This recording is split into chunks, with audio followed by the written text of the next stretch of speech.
This is 1480 KRAE Cheyenne.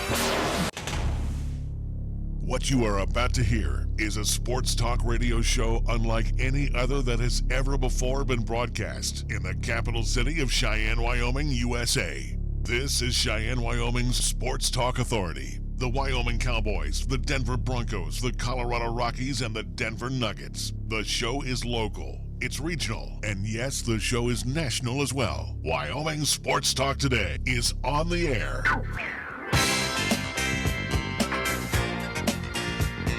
If they're talking sports on the radio in Cheyenne, this is the place it happens. This is Wyoming Sports Talk Today. Welcome to Wyoming Sports Talk Today as we are returning to air right now after the National Weather Service alert. Again, you are listening to 1480 KRAE Cheyenne. Do want to remind you a flash flood warning is in effect for our area. Our Wyoming Sports Talk Today being brought to you by Taco John's of Cheyenne. Jolly Rogers RV Sales and Service over on Highway 30, exclusive home for Jayco RVs and fifth wheels and travel trailers. Maybe Noah's Ark as well. Chick-fil-A at the corner of Windmill and Del Range across from Powersfield, and from Menards again, serving up 3 delicious squares 6 days a week. Key of Cheyenne over on Nation Way, again, the home of Soul, all the way to Telluride to Stinger. You'll find the car of your dreams over at Kia Cheyenne on Nation Way. Platte Valley Bank ×2, banking done the old-fashioned way over on Vanda High, and of course the east side location, the corner of College and Pershing for new technology as well too. So again, everything in between, always offered by Platte Valley Bank ×2. Medicap Pharmacy for all your pharmaceutical needs. You will catch Gene and the great staff as always on Bluegrass Circle, next door to Texas Roadhouse. Lennox Auto Body, the main auto and truck repair center on Dunn Avenue. The Auto Glass and Detail Center over on Bergine Boulevard. First Tier Bank, 1508 Stillwater Avenue, open Monday through Friday. Again, offering on a 27-month CD, 3.1% APY. That's an annual percentage yield. Check that out today. First Tier Bank, open Monday through Friday. Across the street, open 7 days a week. Paisan Cuisine at its best. From Joe Mondello and his great staff, where everything's made fresh and always made delicious, Mondello's Pizzeria, 1507 Stillwater Avenue, Suite D in the Greenway Commons. And we get things underway with our scoreboard. It's being brought to you by Pepsi of Cheyenne. We go first to Nick. Local softball and baseball from this past week, and we'll start with the Cheyenne Extreme as they were up in Gillette, Wyoming, and we'll talk more about with that with Adam Galicia coming up in hour number 2. But looking at Saturday's 3-game series for the Cheyenne Extreme, found 2 victories and 1 tie, seeing the likes of teams from Gillette, also Casper, and at least Post 22, again, as they were competing up in the Razor City Tourney Invite. So, again, we'll talk more about that. Sunday, doubleheader action.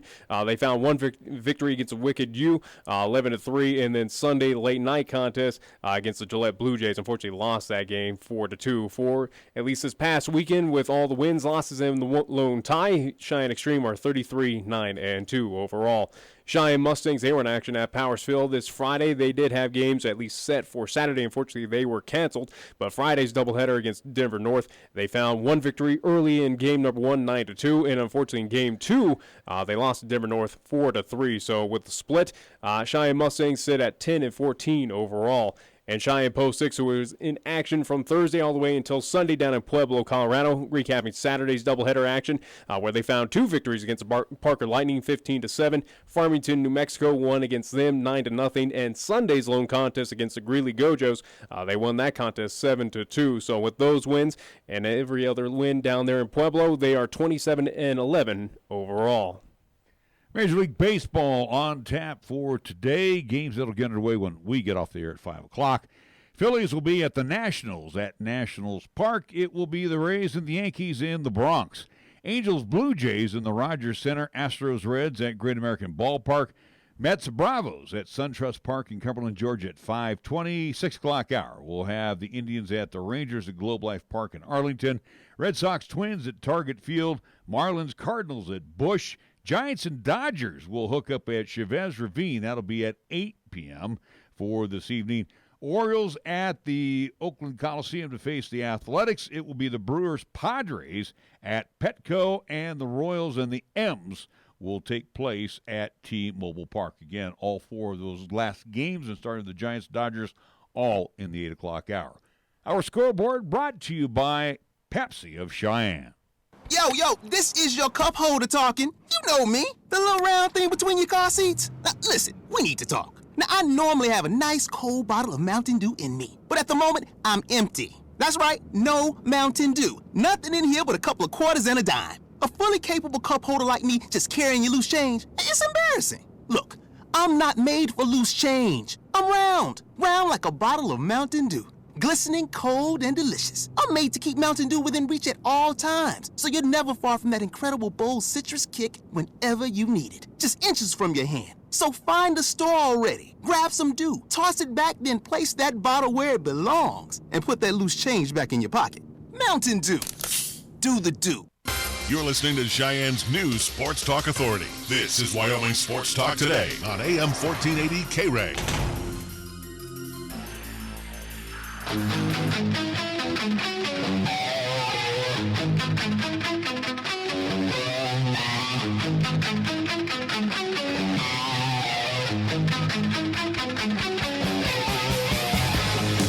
It is a wet Monday where we'll be interrupted from time to time on the radio side by the National Weather Service as a flash flood warning is in effect here, as you can hear the rumble in the background. It's in effect. We do depart. I was going to say, it's in effect until 6 o'clock. We also, too, do have severe thunderstorm warnings around the area here in Cheyenne. Also, too, moving eastward, at least on I-80 into Nebraska, Kimball, Sidney, as far as at least the severe thunderstorm warning. But, again, the at least flash flood warning and in effect for the entire, at least, metro area of Cheyenne. Again, all the way up until 6 o'clock, where they do advise, again, no, at least if you see any, at least stagnant water, avoid those roadways. And just, if you see water levels rising, get to higher ground. And if we go poof, we are in the path of the lightning right now. And again, it has been known to knock Black Hills Energy off the air. And of course, that's what powers us here at the corner of Del Range and Converse. So forewarn you right now that things could go awry, because as I look outside, it is just dark, nasty, and ugly. And Mother Nature, you need a nice smack right across your forehead. All right, let's get into some stuff here today. First off, congratulations going out to Gary Woodland, which Nick doesn't care about, but those of you like me that watched the U.S. Open, watched a very good tournament, especially on Sunday afternoon. And 35-year-old Gary Woodland, who teed off last with Justin Rose, survived all the pressure. Brooks Koepka, who is the 2-time U.S. Open champion, he came out on a ball of fire, but Woodland basically played steady golf and won the U.S. Open at Pebble Beach. Conditions were absolutely fantastic. Of course, on the Monterey Peninsula, kind of like here, even though we saw a little bit of sunshine today, you didn't see any sun. It was overcast, foggy, but not, the fog had lifted enough for golf yesterday. But, again, the course was in great shape at Pebble Beach. Gary Woodland cards a 13 under par for the 4 rounds. Picks up a paycheck for his efforts, $2,250,000 by winning the U.S. Open. Defending champion Brooks Koepka didn't make too bad of a payday as well, $1,350,000. Tiger Woods well out of it yesterday. He just never could get on track throughout the course of the tournament.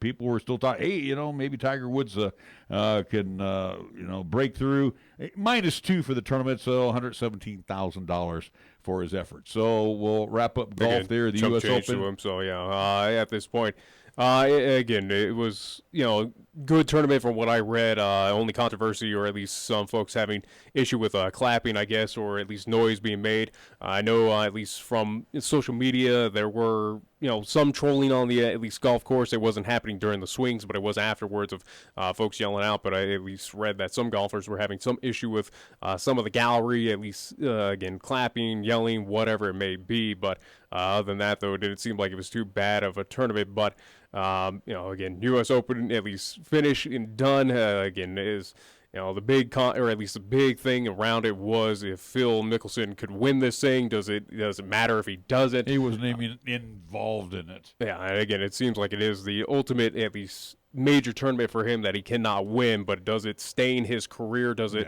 prevent him from getting at least Hall of Fame recognition or at least legendary status in PGA? It doesn't really seem like it. But, again, moving from the pros. I was just going to say, going back to that real quick, there was a nice little sidebar story yesterday as he teed off and went down hole number one. Brooks Koepka takes off and goes to the side. You're going, what the heck? Is that somebody he knows? And he went over there and said hello to his dad, who was following him yesterday too. So nice little Father's Day gift from Brooks Koepka to his dad, recognizing his dad there on the course and going over there and giving him a nice handshake, saying thanks, Dad, for following me. All right. Anyway, go ahead. Moving away from the pros, something that I noticed at least happening here in town regarding golf, and it's just at least something that I want to mention. It's something that's nonprofit, but also to a little charity event happening this weekend. At least, hopefully, we are expected to have some weather as we are currently having and been having for about a couple weeks here in Cheyenne. But Friday, June 21st, 9 a.m. at least start, shotgun start over at the airport golf course here in town. It is the Red Charity Golf Tournament. This is being put on by Dogs and Tags, at least of Wyoming. It's a interesting, at least nonprofit that at least make sure that veterans or at least those who are suffering from PTSD find service animals or at least companions to help them out through that. Again, this is a very charitable and good effort by what these folks are doing on, again, a charity golf tournament. You can at least register online. Again, it is happening this Friday. dogsandtagsgolftourney.com. At least just an interesting or at least a little factoid about it. $80 registration includes green fee, cart fee, gift bag, and lunch. Also, too, they do have interesting prizes from the sponsors that they did get.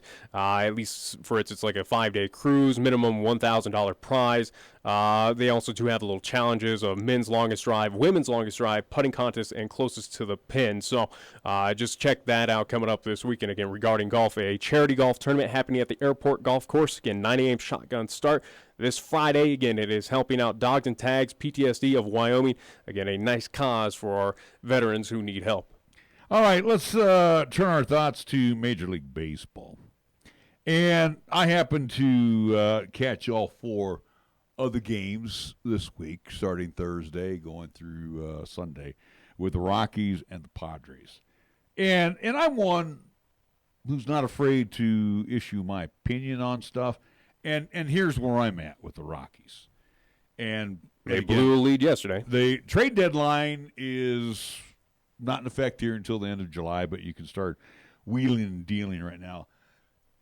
I look at it this way. If you are struggling as a team, who usually gets the boot? It's the manager, right? Should be. Well, when you're struggling as a pitching staff, who should you get rid of? Should be your pitching coach. And Steve Foster, sorry, pal, your time has come and gone. You need to go. Well, obviously the Rockies have not done that. Well, because Jeff Bridich doesn't have a spine in his back. That's the problem. Foster needs to go, and again, Darren Holmes, both those guys need to go right now. Yeah, there's no doubt about it. Again, you have a quality team right now, but your Achilles heel, whether it is the strikeouts, it also, too, again, with the pitching where, again, as much as you touted them off last year of this is an up-and-coming crew, I still don't see it. And what now, especially with some of the starters and most of this relief and your closers and whoever else a part of this Rockies team, the pitching staff is nothing that scares me as a, if I'm an opposing player, opposing hitter, I'm not afraid of anybody 1 through 5, relief, closer, whoever it may be. This team is not that formidable, and right now it is the Achilles heel of what is costing Colorado. Again, they're sitting in second place. They're tied right now with the Arizona Diamondbacks, but again, they're 10.5 back behind the LA Dodgers. No one in the West is at least catching the Dodgers at this point in time, but for Colorado, looking at the at least last 10, they're 5-5. That's why they sit tied with Arizona, who was 7-3. You shouldn't be, again, Colorado at home. As much as you've improved your home record, 22-15, you shouldn't be losing to San Diego. And also, too, again, you look at last night's game, You blew in an entire big lead against the San Diego. Wade Davis now in 2 opportunities has blown the game. John Gray came in and walked in the winning run. If the Rockies are smart, you start shopping now. Here's what you do right now. You got to do a couple of things. First off, you got to unload Mike Dunn. He's just not there. He just can't do it for you.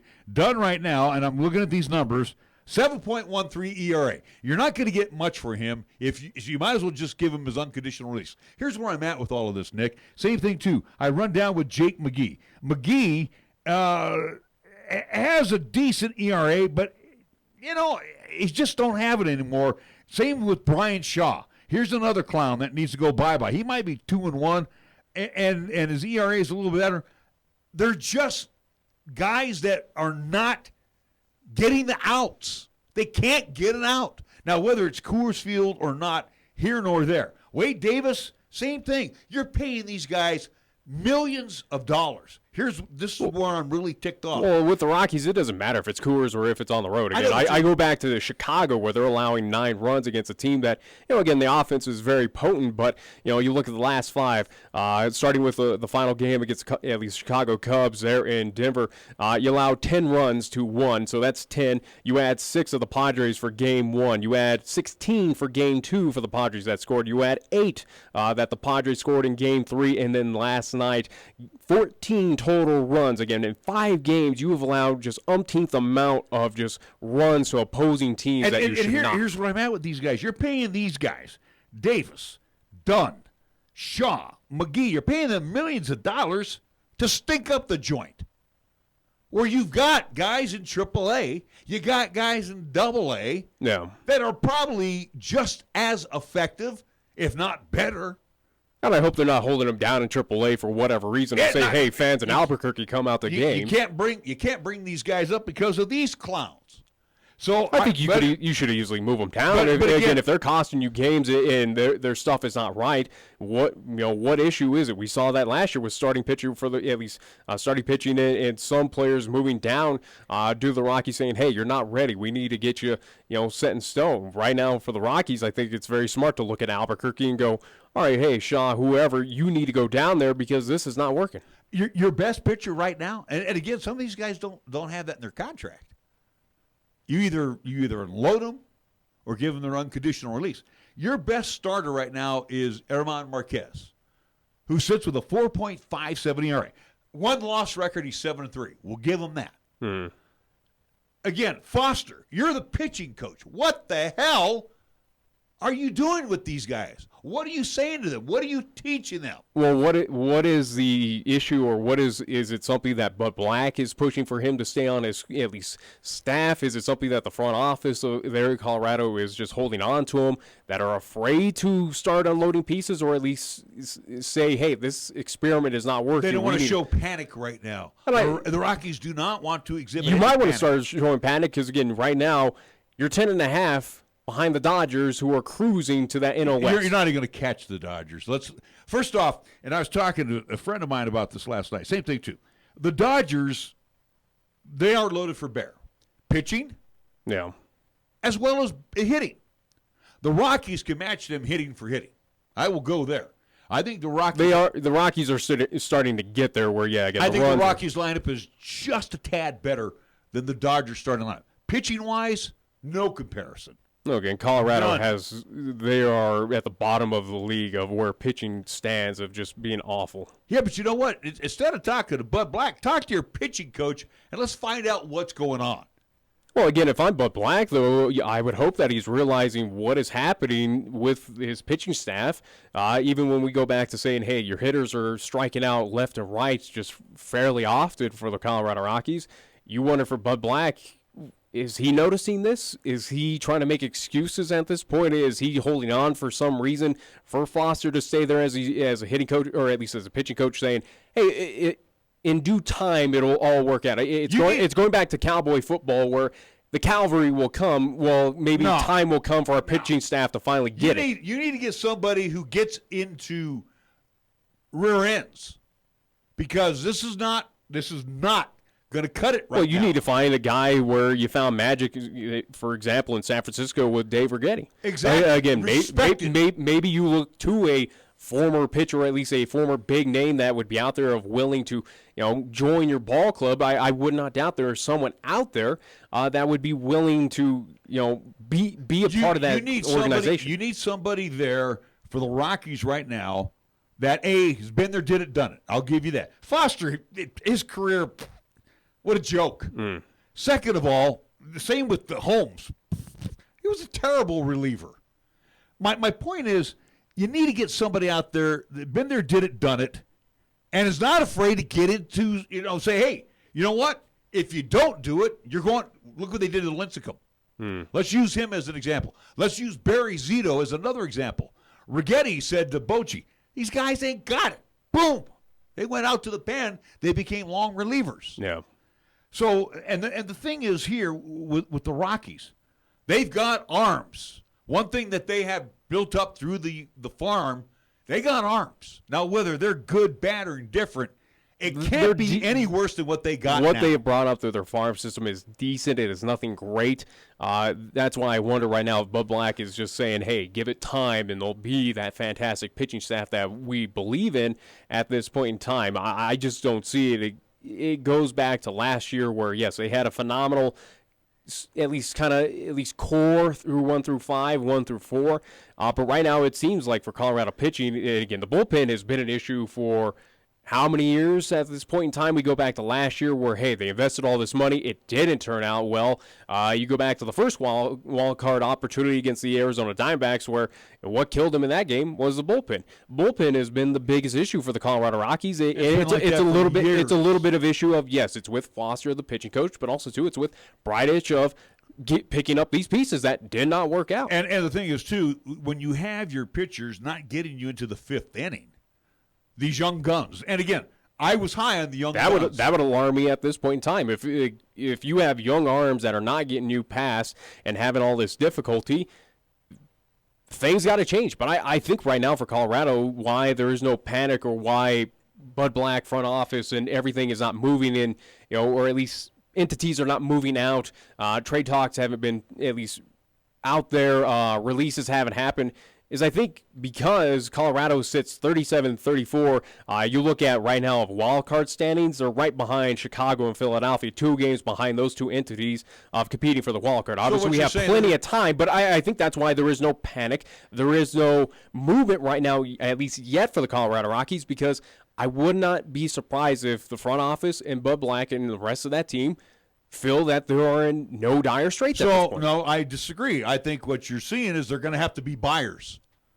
But they're also going to have to get rid. And I'm telling you, they got to get rid of Dunn. He has been nothing with the Rockies since they brought him. He's from the left. He's a port sider, and he's been awful. Brian Shaw, up, down, up, down. We need consistency out of that pen. Same with Wade Davis. You need there is no consistency. Well, I blame that on the pitching It tells coaches. me with Shaw as well, where coming from Cleveland, where he had good years, if not pretty good years with the Indians, where he was the touted offseason move for the Colorado Rockies to bolster that bullpen.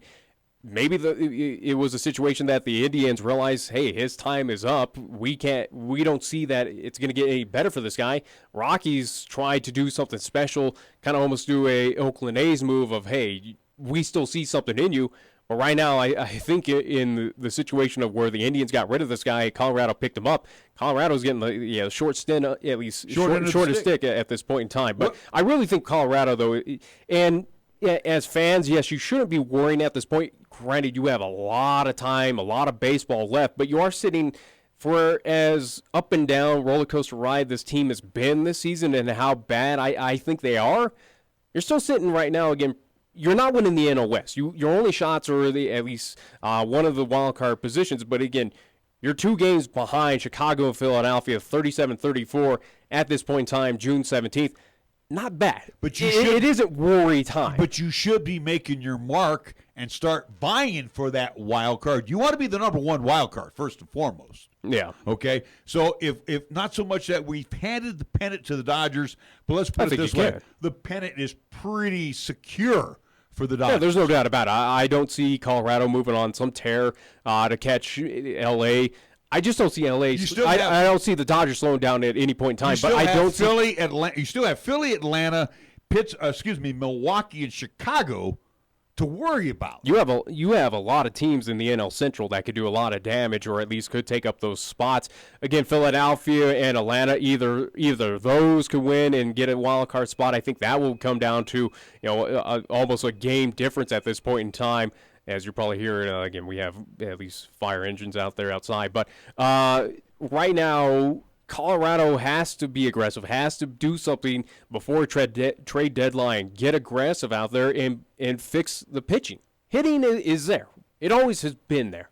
The stint this year, or at least the negative, is the strikeouts, but it seems like Colorado has moved past it and adapted to it. But the pitching right now is what's going to cost. Yeah, but also, team. too, you know what happened in the hitting situation? Magadan caught a lot of grief, didn't he? Dave Magadan, the new hitting coach, caught a lot of grief because the Rockies sucked out of the first 20 games of the season. Yeah. And all of a sudden, they've kind of rallied their hitting stroke around, I guess. You're talking a team right now where I think for hitting, they are in solid spot. They don't need to do anything. 405 runs scored. That is the highest of any wild card team. Yeah, but the issue is, again, you're scoring at least 405 runs in total in at least at this point in time of the season. The issue right now is you're allowing 393 runs. The next closest team, who is sitting dead, or at least near dead last in the National League at 392, is the Pittsburgh Pirates. Other than that, though, no other team, no other pitching staff is flirting relatively even close at this point of approaching 400 runs allowed. That's unheard. That's insane. And here's the thing, too. With the Rockies, they're hitting 271 as a team. Their opponents are hitting 270 against them. The Rockies as a team have hit 93 home runs. Now, again, we think of the Blake Street Bombers, okay? But you have now Nolan, Story, Charlie Blackmon, you got Daniel Murphy, you have Ian Desmond, David Dahl to a certain degree. You got 93 home runs as a team. Yeah. And guess what? Your opponents have hit 105. Well, if I'm Colorado, and I doubt that Cincinnati's going to do anything, but the Reds are a team I would look at, especially in the National League. For Votto? I'm not even talking about Votto. I'm talking about pitching, where you compare, again, 393 runs allowed. Look at Cincinnati, who is dead last, who might be sellers again, who might unload some pieces, which they did in the offseason, and say, hey, maybe these pieces that we got in the offseason aren't worth it, or maybe we're willing to get rid of our pitching staff. Because you look at, for Cincinnati, a team that is dead last that should be sellers, they've only allowed 258 runs this entire season. That tells me something, that pitching staff has done very stellar. They are the lowest of any of the wildcard teams at 258 runs allowed. That is just insane. If I was Colorado, where I'm realizing that my pitching is the Achilles heel, my pitching is going to cost me ball games. My pitching, if we make it to the playoffs, might cost us a wild card, a division, whatever it may be, and is holding back this hitting staff. If I'm Colorado, I go down to Cincinnati and say, hey, what gives? Where's the magic? We need some of that magic. What do you need from us? We'll give you some farm pieces or whatever, since you are a developing up-and-coming team where you've kind of cashed in for the past couple of seasons. Hey, what can we give to you so we can get some of these pitchers who are doing well? You might want to be in the horn with the Marlins. You might want to be in the horn also with the Athletics. Billy Beane will always listen to offers. Yeah. So, I mean, and again, the Athletics, their pitching staff is fair. It's not great. But again, too, you look at the Marlins, they've only given up 316 runs as a pitching staff through almost 70 games, 69 games. The thing is, the Rocky pitchers, and let's not call this a slump, gang. Let's call it as it is. They're not being developed. They're going through the process. They come up from Albuquerque, and then their career kind of comes up here to die. Well, is that something that kind of goes in line with Coors Field of where it is a hitter's ballpark and pitchers, their careers die out there. You only play 81 games at Coors Field. All right, that's 81. Well, again, as you divide, but that's still, opportunities where that ERA gets blown out of proportion. Again, go to Chicago where you were there. Explain to me how they blew that one. That's not at Coors Field. And the Rocks hit well there, didn't they? Yeah, it was a little back and forth, but my point is, again, the upper echelon. I know, but the upper echelon right now of the Rockies, and Bud Black better understand this. You're being brought down by some dead weight. There's no doubt about it. And I like Bud Black. I think him being in the manager, and he's the right guy in the right spot for the Rockies right now. I think he's got dead weight. Bud Black has had good ideas, or at least he's entertained good teams, whether it was in San Diego, now in Colorado. But there's always been some sort of issue, some sort of entity that has held back this team or his teams.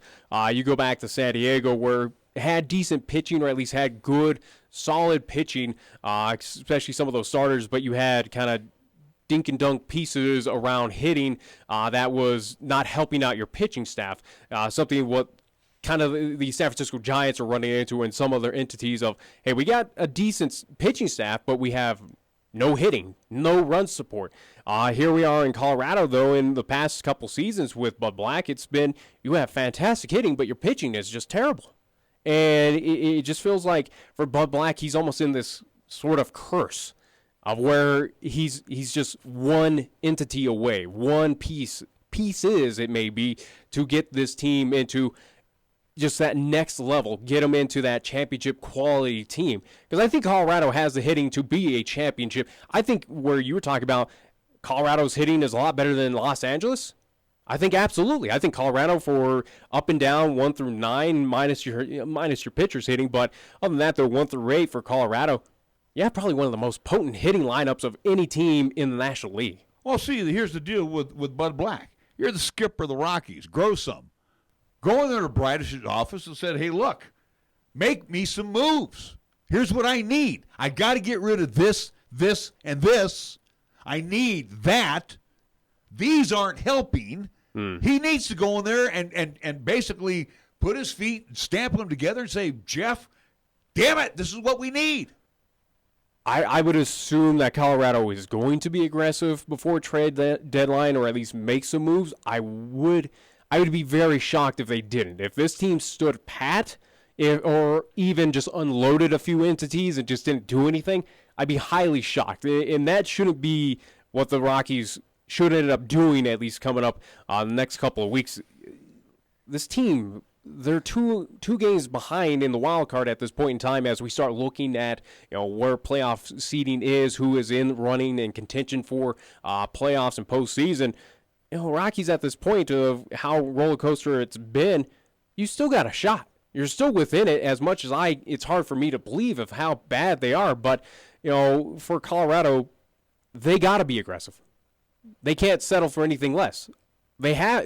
It wouldn't surprise me if they are. They gotta be. Yeah, and again, but is it ownership that is timid to spend that money because we had the most expensive bullpen, but and it got us eat nothing. Some of that money. Sorry, that's all there's to it, Nick. You're gonna have to eat some money. But it's a Rockies franchise that is not known for spending big money. It is a franchise that's moderate to cheap. They had to eat a lot of money on Jose Reyes many years ago. Mm-hmm. They're gonna have to eat the contracts. Probably have done. They're going to probably have to eat the contract of Shaw. They're going to probably have to eat the contract of McGee.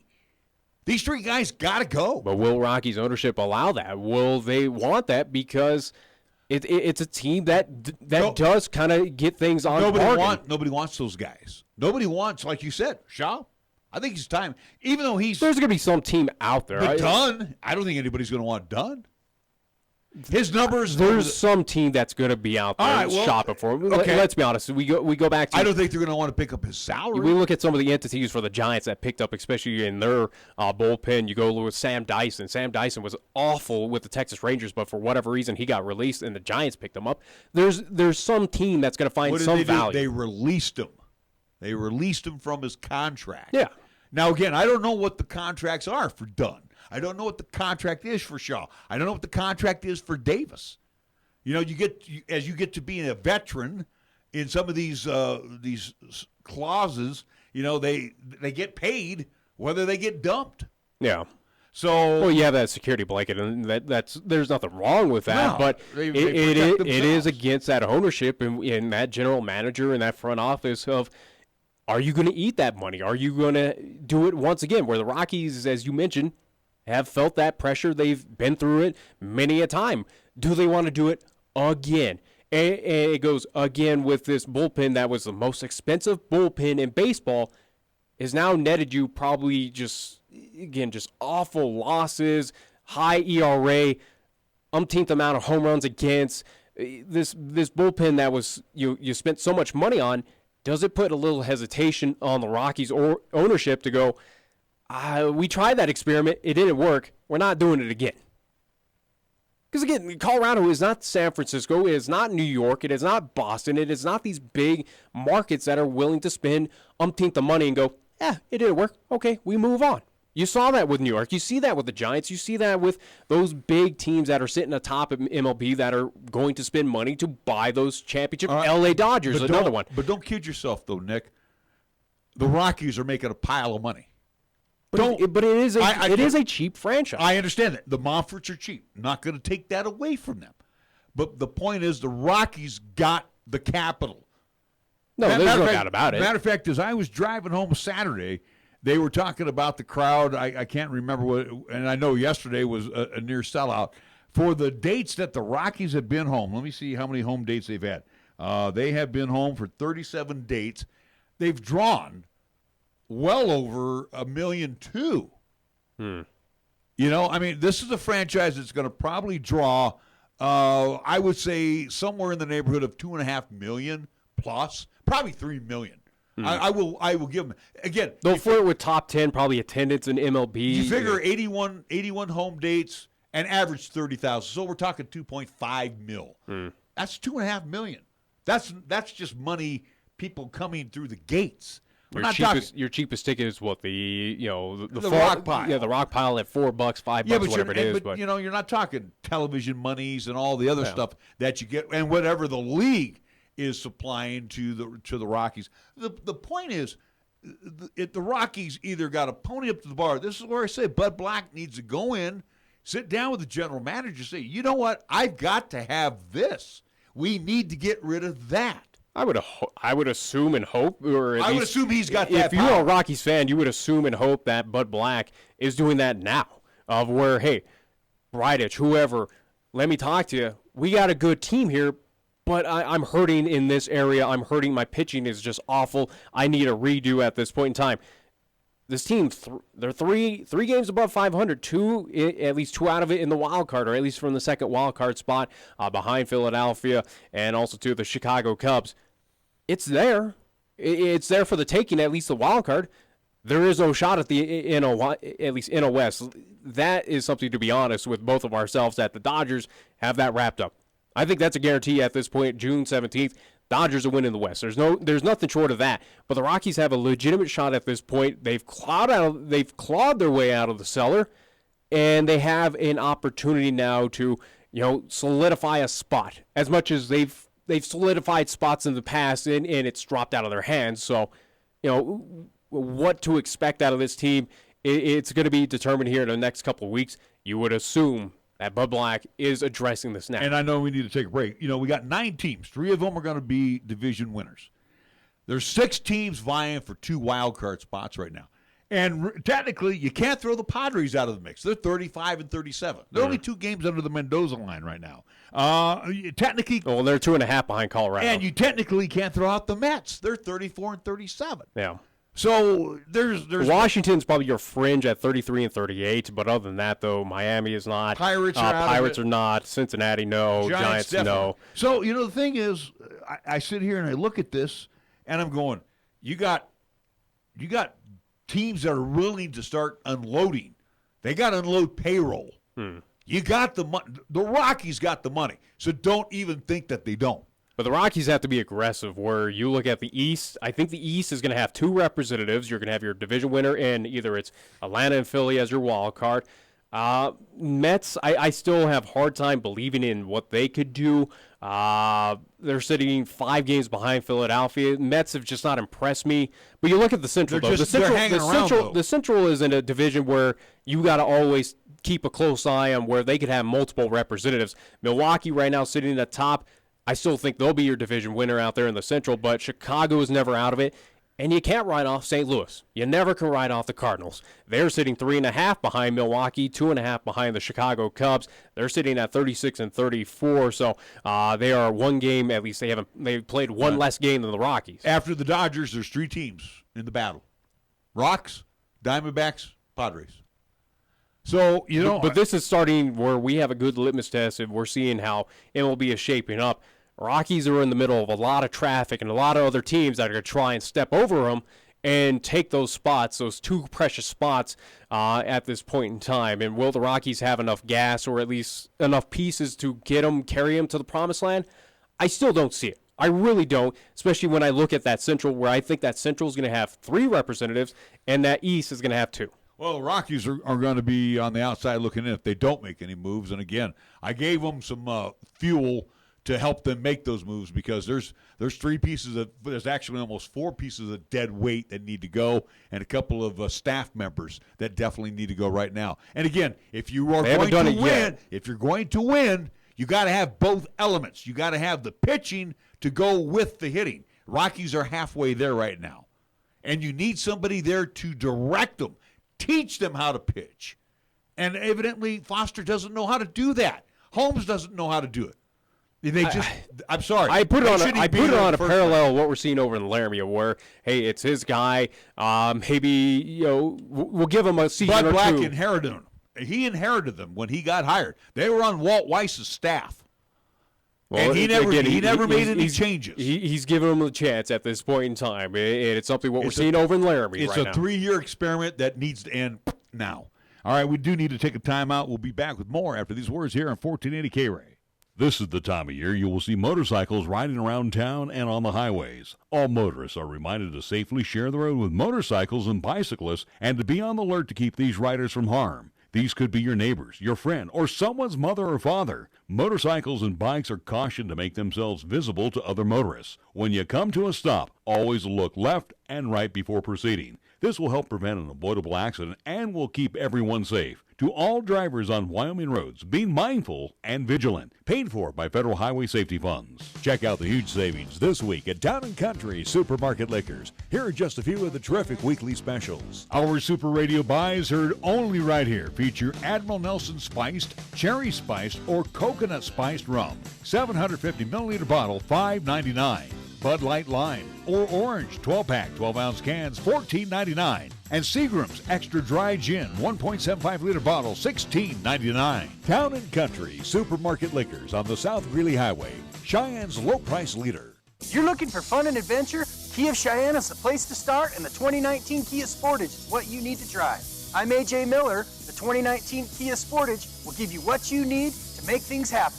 This vehicle has plenty of power, traction control, safety features, technology, and comfort for any road you're on. The Kia Sportage offers numerous standard features for the money, and we can help you save money. Come in, call 775-0123, or go to KiaofCheyenne.com. We'll make it easy.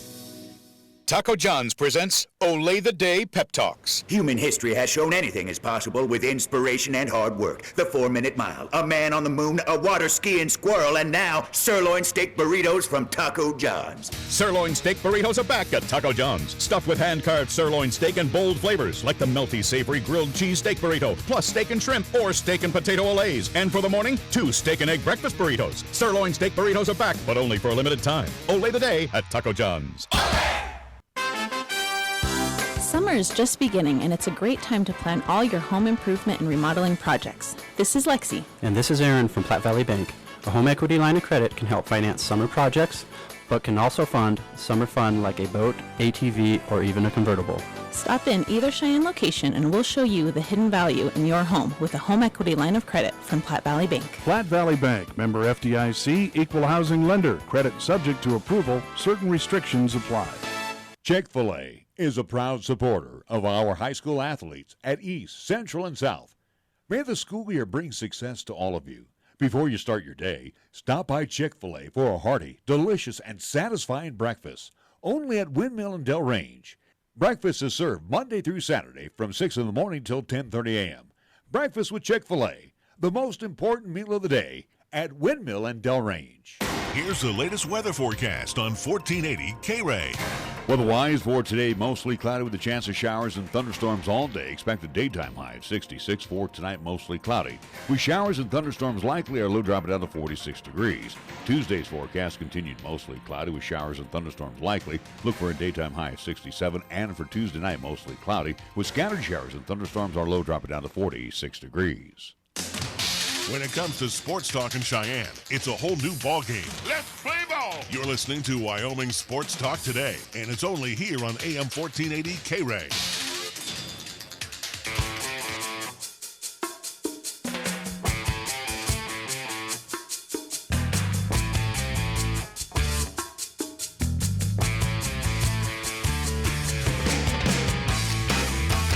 So we'll keep it on this same vein here right now. You know, I'm looking at some other stuff that popped up.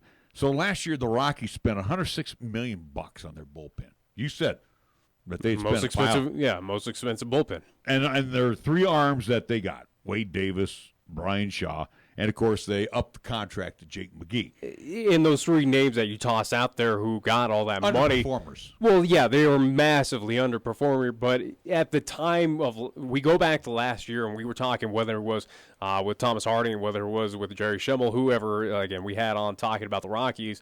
You know, there was excitement, there was hope, there was belief in this. You know, these offseason moves that the Rockies I criticize, and I'll continue to criticize. They're cheap.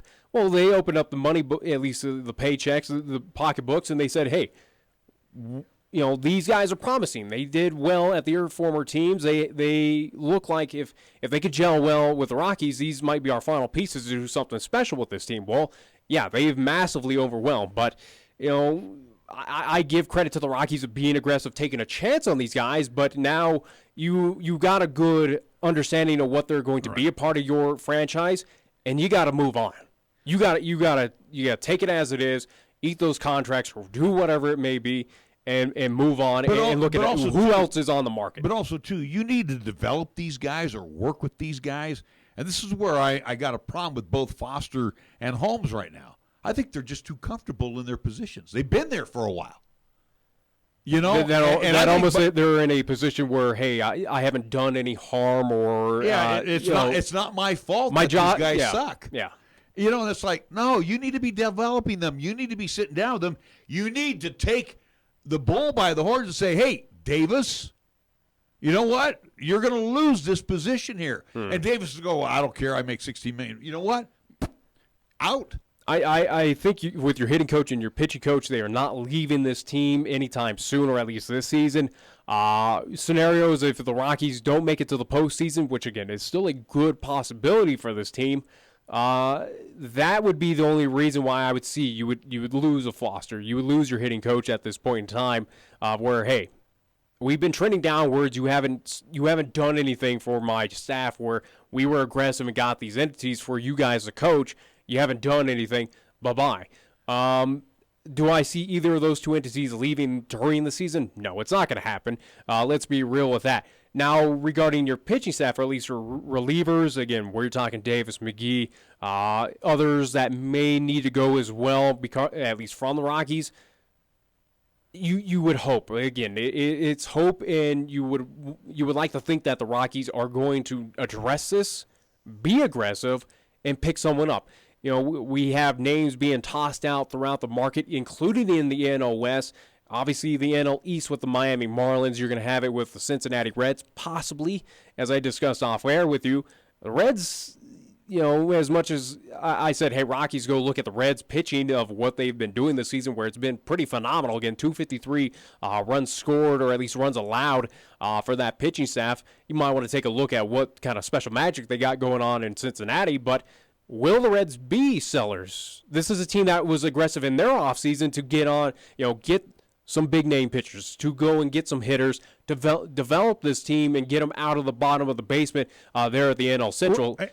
But again, for the Rockies, you look internal with the NL West. where Giants The absolutely Giants and Dodgers are talking to each other right now. Can you believe that? I mean, the Dodgers are looking at Brad Hand from Cleveland. Well, they're looking at Will Smith, and they're From the looking Giants, and Greg Holland from the Giants. Yeah. So and that the goes, Giants and that are is willing no to trade in their own division. Well, and that's no surprise because your current Giants GM is a former Dodger GM. Yeah. So and again, that transition was made this offseason for the San Francisco Giants. So even though they are division rivals, they are heated rivals. It doesn't surprise me that those talks are going on. So I think that takes away from the Rockies, though, of where maybe the Giants could entertain dealing with the Rockies, or would that trade ever happen? Would the Giants? Would the Giants part with Mad Bum to Colorado? And again, Mad Bum is a veteran now where he can block a trade. And I think he will. Again, mean, his name has definitely been tossed around. But you don't hear it between the Rockies, though. You don't hear his name in Colorado. You don't hear Schmarz's I think it would be name a with the spin in the Rocks. face of Giants fans if you send him in, at least in division Within again. the A guy who is your face of your franchise, or at least beloved by fans, at least Giants fans.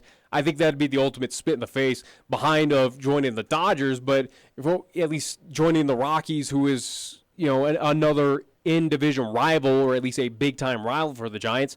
That wouldn't be a smart play. That would not be a smart move for the Giants to at least entertain the thought of the Rockies. But the Giants are talking about sending a starter and probably one of their best bullpen guys to the Dodgers. How smart? I understand. Dodger former GM, now Giants GM, but he's going to get something in granted, the exchange for Dodgers have been doing at least they haven't been making those moves, but they've brought in those former entities or found some ways, like a Sergio Romo, like a Brian Wilson. They brought in those entities to come on down to at least L.A. to join the Dodgers, but I don't think that the Giants would make that move. I don't think Rocky fans should get that hyped up or believe that Madison Bumgarner is going to be a Colorado Rocky. That's just not going to happen. I don't think it'd be smart by the Giants to do that because, again, it's going to be a spit in the face to those fans where this guy, at least Madison Bumgarner, has come out and said, I want to be a Giant for life.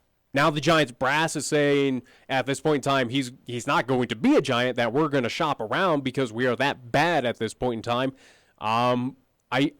Again, a guy who is so synonymous, who's done such wonderful work for your franchise to get you championships, 3 titles, it would not be smart to send him in division. So you sit there with Mad Bum. Looks like Buster Posey will not be traded, and I bet Brandon Crawford. So there's your if you're going to hold your fort, so to speak, it's going to be those 3 guys. Bumgarner is going to be your last guy to go. Yeah, but Crawford and Posey will not go. Longoria, anybody. Belt, anybody. Panic, anybody. And again, they've picked up a couple of guys too through the year. They're not going to get rid of any of their farm, again, with they're going to want to build the farm. That's what they're going to do. Well, again, with Joey Bart, who's been injured and he's dealing time in Sacramento, they're not going to give away any more farm pieces because they just can't afford it. They already did that to win those championships and bring in big names to the Giants club during 2010, 2012, and 2014. They're not going to do that. But, yes, there are those starters. There are those players, again, relievers as well, too, of what comes to my mind for the Giants that are going to be on the market for teams to pick up, whether it is the Dodgers, whether it is the Rockies. But, again, for Madison Bumgarner, he's not going to the Dodgers. He's not going to the Rockies. He's not going to any other team in the NL West. To the West. There is no way. I don't think the Giants would be that dumb, and I don't think they would do that to disrespect Giants fans.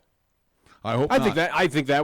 I would hope not, but again, I'm not even thrilled with the guy. First off, the new GM being a former Dodger GM running the Giants. I don't have a problem with that. That's the first thing. Second of all, I'm already hearing 2 pitchers from the Giants going to be possible Dodgers. Got problems with that. Trading within the division.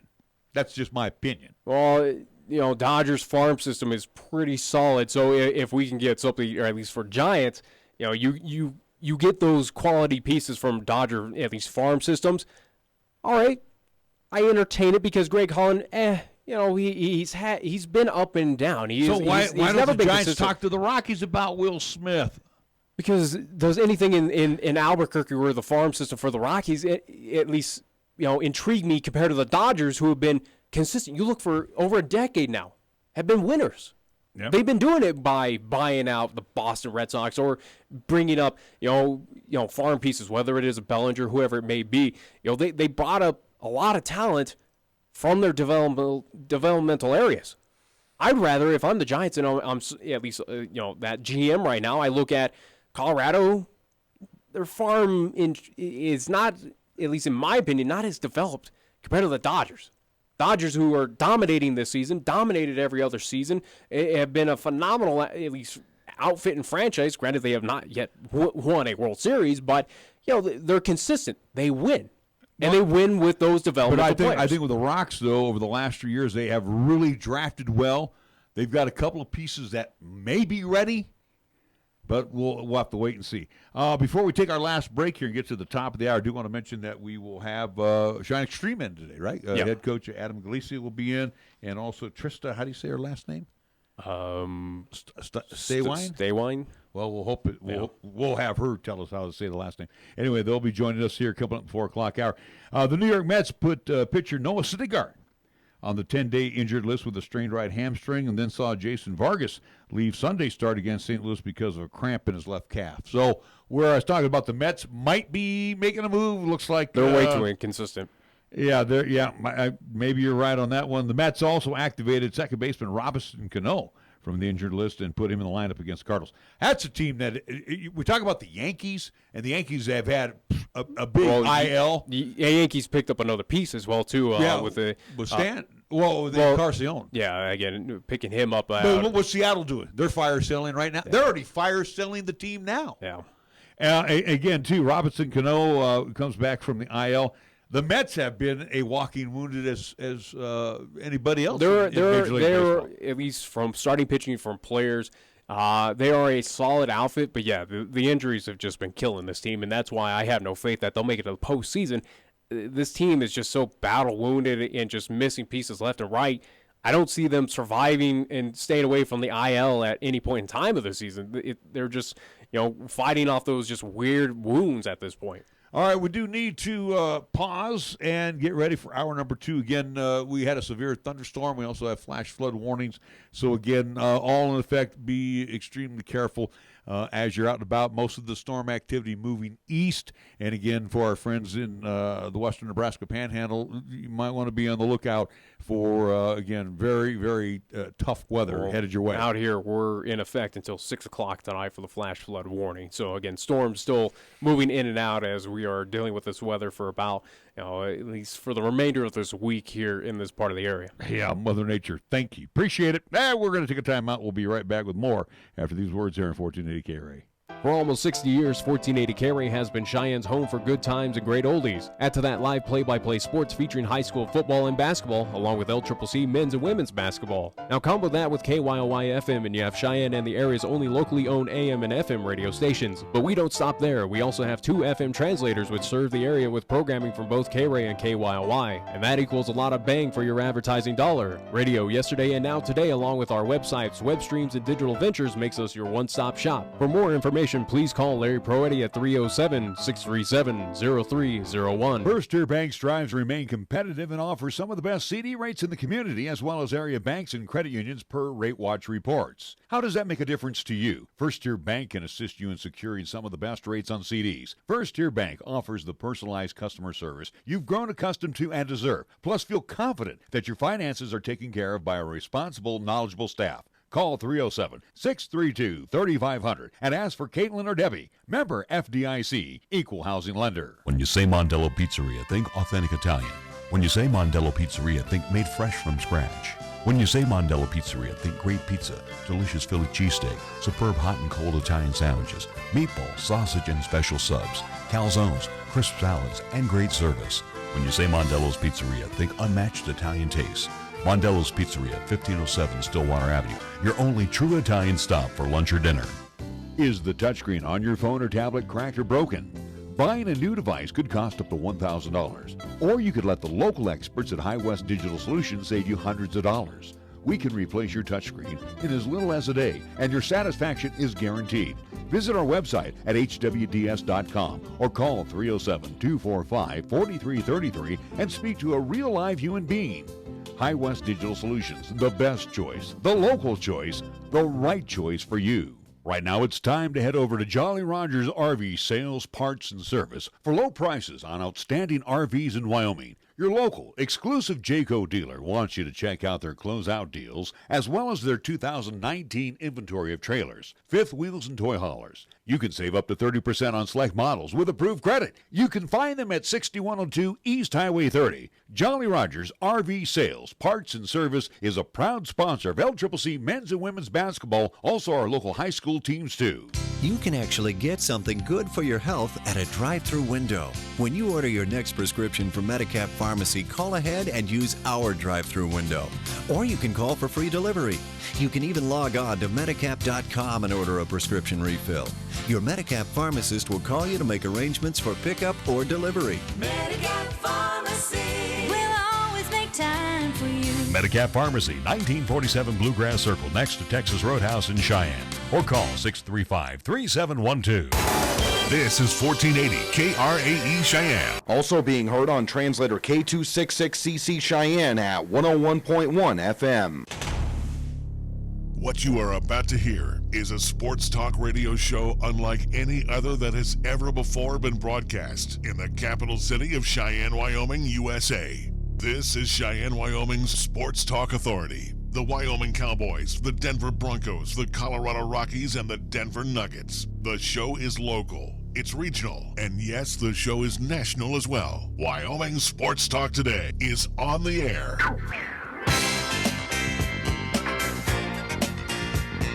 If they're talking sports on the radio in Cheyenne, this is the place it happens. This is Wyoming Sports Talk Today. And it is hour number 2 being brought to you by Mondello's Pizzeria, Joe's Place. And again, Joe's been doing this for a long, long time here in Cheyenne. Paisan cuisine at its best, 7 days a week. See Joe and the great crew over at 1507 Stillwater Avenue, Suite D in the Greenway Commons. What do they serve up? Well, of course, pie. How about good old-fashioned Philly cheesesteak? Sandwiches, all kinds of sandwiches. Strombolis, calzones, always on fresh baked dough, fresh baked bread. Ingredients always fresh and delicious. Mondello's Pizzeria. First Year Bank directly across the street at 1508 Stillwater Avenue. Again, offering some great CD rates right now, especially in their 27-month CD with an annual percentage yield right now of 3.1%. First Year Bank. Open Monday through Friday. Which we had a caller about earlier today about that. And I took care of it. Oh, you did? Yes, I did. Lennox Auto Body and the Auto Glass and Detail Center. Auto Glass and Detail Center over on Pershing Boulevard and the Auto Body Shop over on Dunn Avenue. Again, founded by Dick Lennox, tradition carried on by his daughter Heather, and again, has not skipped the beat. By the way, quarter century. Family-owned, family-operated Lennox Auto Enterprises. How about Medicap Pharmacy? At the well, right now it's on Bluegrass Circle. I'm sorry. It's right next door to Texas Roadhouse. Same location as always. Gene, the great staff, invites you to come on by. Come on inside. Take the convenient drive-through. They're open Monday through Saturday at Medicap Pharmacy. Platte Valley Bank, 2 banking locations. The original location on Vandehigh and, of course, the east side location at the corner of College and Pershing. Kia of Cheyenne over in Nation Way. Again, whatever you are looking for from the Kia family. The 2019s are on the lot and looking for a new home, including the SUV from Kia, the 2019 Telluride. What a good-looking ride that is. Kia of Cheyenne on Nation Way. Chick-fil-A at the corner of Windmill and Del Range, directly across from Powers Field, and from Menards, Ray and Cindy's place, where they have 2 convenient drive-thrus. Again, delicious eats and treats 3 times a day. Breakfast, lunch, and dinner, Monday through Saturday. Chick-fil-A of Cheyenne. Jolly Rogers RV Sales and Service. You heard the ad just a little while ago. Jolly Rogers RV Sales and Service over on Highway 30, your exclusive home for Jayco RVs, fifth wheels, and travel trailers. Travel the countryside. Get out of Cheyenne because it rains here. It doesn't have any good weather. You need to go east or west, wherever you want to go in your new Jayco RV from Jolly Rogers RV Sales and Service on Highway 30. And last but not least, we want to thank Taco John's of Cheyenne. Again, they are serving up their sirloin steak burrito. You can have it for breakfast. You can have it for lunch and dinner. And again, they mix it up the way you want to have that sirloin steak burrito for your 3 squares. Taco John's of Cheyenne. We get things underway with our scoreboard. It's being brought to you by Pepsi of Cheyenne. We go to Nick. Local softball and baseball from this past week, and we'll start on the softball side with the Cheyenne Extreme as they were up in Gillette, competing in the Razor City Invite Tournament up there Saturday. 3 games for the Cheyenne Extreme where they found 2 victories, one against the Casper Voltage and the other against Post 22. They did find a tie, however, against the 18U Gillette Blue Jays on Saturday. For Sunday, 2 games for Cheyenne Extreme where they found a victory against the Wicked U18, winning that game 11-3 and losing, unfortunately, game 2 against the Gillette Blue Jays 4-2, and we'll talk more about that tournament with Adam Galicia here coming up in a few short minutes. At least with this past weekend, Cheyenne Extreme sit 33-9-2 overall. Cheyenne Post 6, they were in action down in Pueblo, Colorado, competing Thursday, Friday, Saturday, and Sunday. Saturday and Sunday's contest. Saturday, 2 games for Cheyenne Post 6 where they found 2 victories.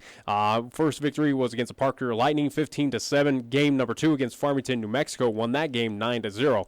For Sunday, the lone contest for Cheyenne Post 6, they defeated the Greeley Gojos by a final of 7-2. So with this past weekend's action down in Pueblo, Colorado, Cheyenne Post 6, they stand at 27-11 overall. And Cheyenne Mustangs, they were in action here in town at Powers Field on Friday. They did have games at least scheduled for Saturday, but due to weather, they did cancel them. The 2 games, at least here in town, against Denver North. First game was a 9-2 victory for the Cheyenne Mustangs, led by Ryan Chamberlain.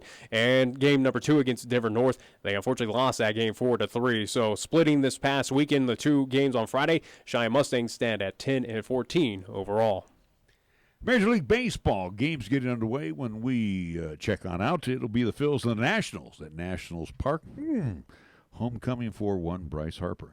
It will be the Rays and the Yankees in the Bronx, Angels, Blue Jays in the Rogers Center, Astros, Reds at Great American Ballpark, Mets and the Bravos at SunTrust Park in Cumberland, Georgia at 5:20. 6 o'clock games will have the Indians and the Rangers in Arlington, Red Sox at the Twins at Target Field, Marlins being hosted by the Cardinals at Busch. 8 o'clock games, and there's quite a few of them on the left coast. Dodgers at Chavez Ravine entertaining the San Francisco Giants. It will be the Athletics in the Coliseum hosting the Baltimore Orioles. Padres back at Petco to entertain the Brewers. And the M's in Seattle tonight, they will hook up with the Kansas City Royals. Our scoreboard brought to you by Pepsi of Cheyenne. Yo, this is your cup holder talking. You know me, the little round thing between your car seats. Now, listen, we need to talk. Now, I normally have a nice cold bottle of Mountain Dew in me, but at the moment, I'm empty. That's right, no Mountain Dew. Nothing in here but a couple of quarters and a dime. A fully capable cup holder like me just carrying your loose change, it's embarrassing. Look, I'm not made for loose change. I'm round like a bottle of Mountain Dew. Glistening, cold, and delicious. I'm made to keep Mountain Dew within reach at all times, so you're never far from that incredible bold citrus kick whenever you need it. Just inches from your hand. So find the store already, grab some Dew, toss it back, then place that bottle where it belongs, and put that loose change back in your pocket. Mountain Dew. Do the Dew. Capital Lumber is number 1 in Cheyenne. Are you listening? We're all the lumber store you'll ever need. Come one, come all. The Capital Lumber Company's 11th annual Bell Santa races on Wednesday, June 19th, beginning at 5:30 p.m. The entry fee is free, and you can register today at the Capital Lumber Company inside. Also, you can do it on their website and Facebook page. Prizes will be awarded for first, second, and third, and most creative Bell Sander. It's fun for the whole family at Capital Lumber Company's 11th annual Bell Sander races, Wednesday, June 19th at 1222 Dunn Avenue in Cheyenne. Cheyenne's oldest coin dealer and supplier, The Coin Shop, is proud to serve the community since 1982. Trade or sell your gold, silver, and other precious metals. Visit with David and the knowledgeable staff for a fair and honest assessment of your valuables. Located at 510 West Lincoln Way. Call them today at 778-7196 to schedule your personal consultation. We are the key to your cleaning success. The Key People that provides affordable office and professional cleaning services for over 40 years with exceptional customer care. All of our contractors have background checks and are licensed and bonded. We guarantee you a safe and secure service that is tailored to your individual and business needs. The Key People do not impose year-long contracts, and all quotes are free, confidential, and personalized.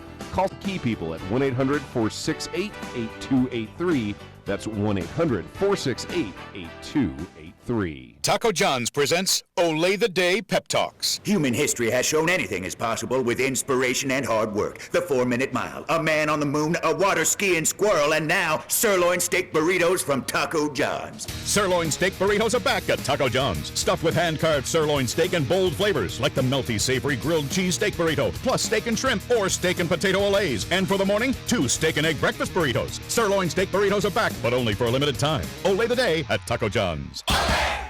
Here's the latest weather forecast on 1480 KRAE. Weather-wise for today, mostly cloudy with a chance of showers and thunderstorms all day. Expect a daytime high of 66. For tonight, mostly cloudy, with showers and thunderstorms likely. Our low dropping down to 46 degrees. Tuesday's forecast continued mostly cloudy with showers and thunderstorms likely. Look for a daytime high of 67. And for Tuesday night, mostly cloudy with scattered showers and thunderstorms. Our low dropping down to 46 degrees. Got something to say? Then get it off your chest right now. Phone lines are open at 307-514-1071. Make your opinion count and call the show. Wyoming Sports Talk today.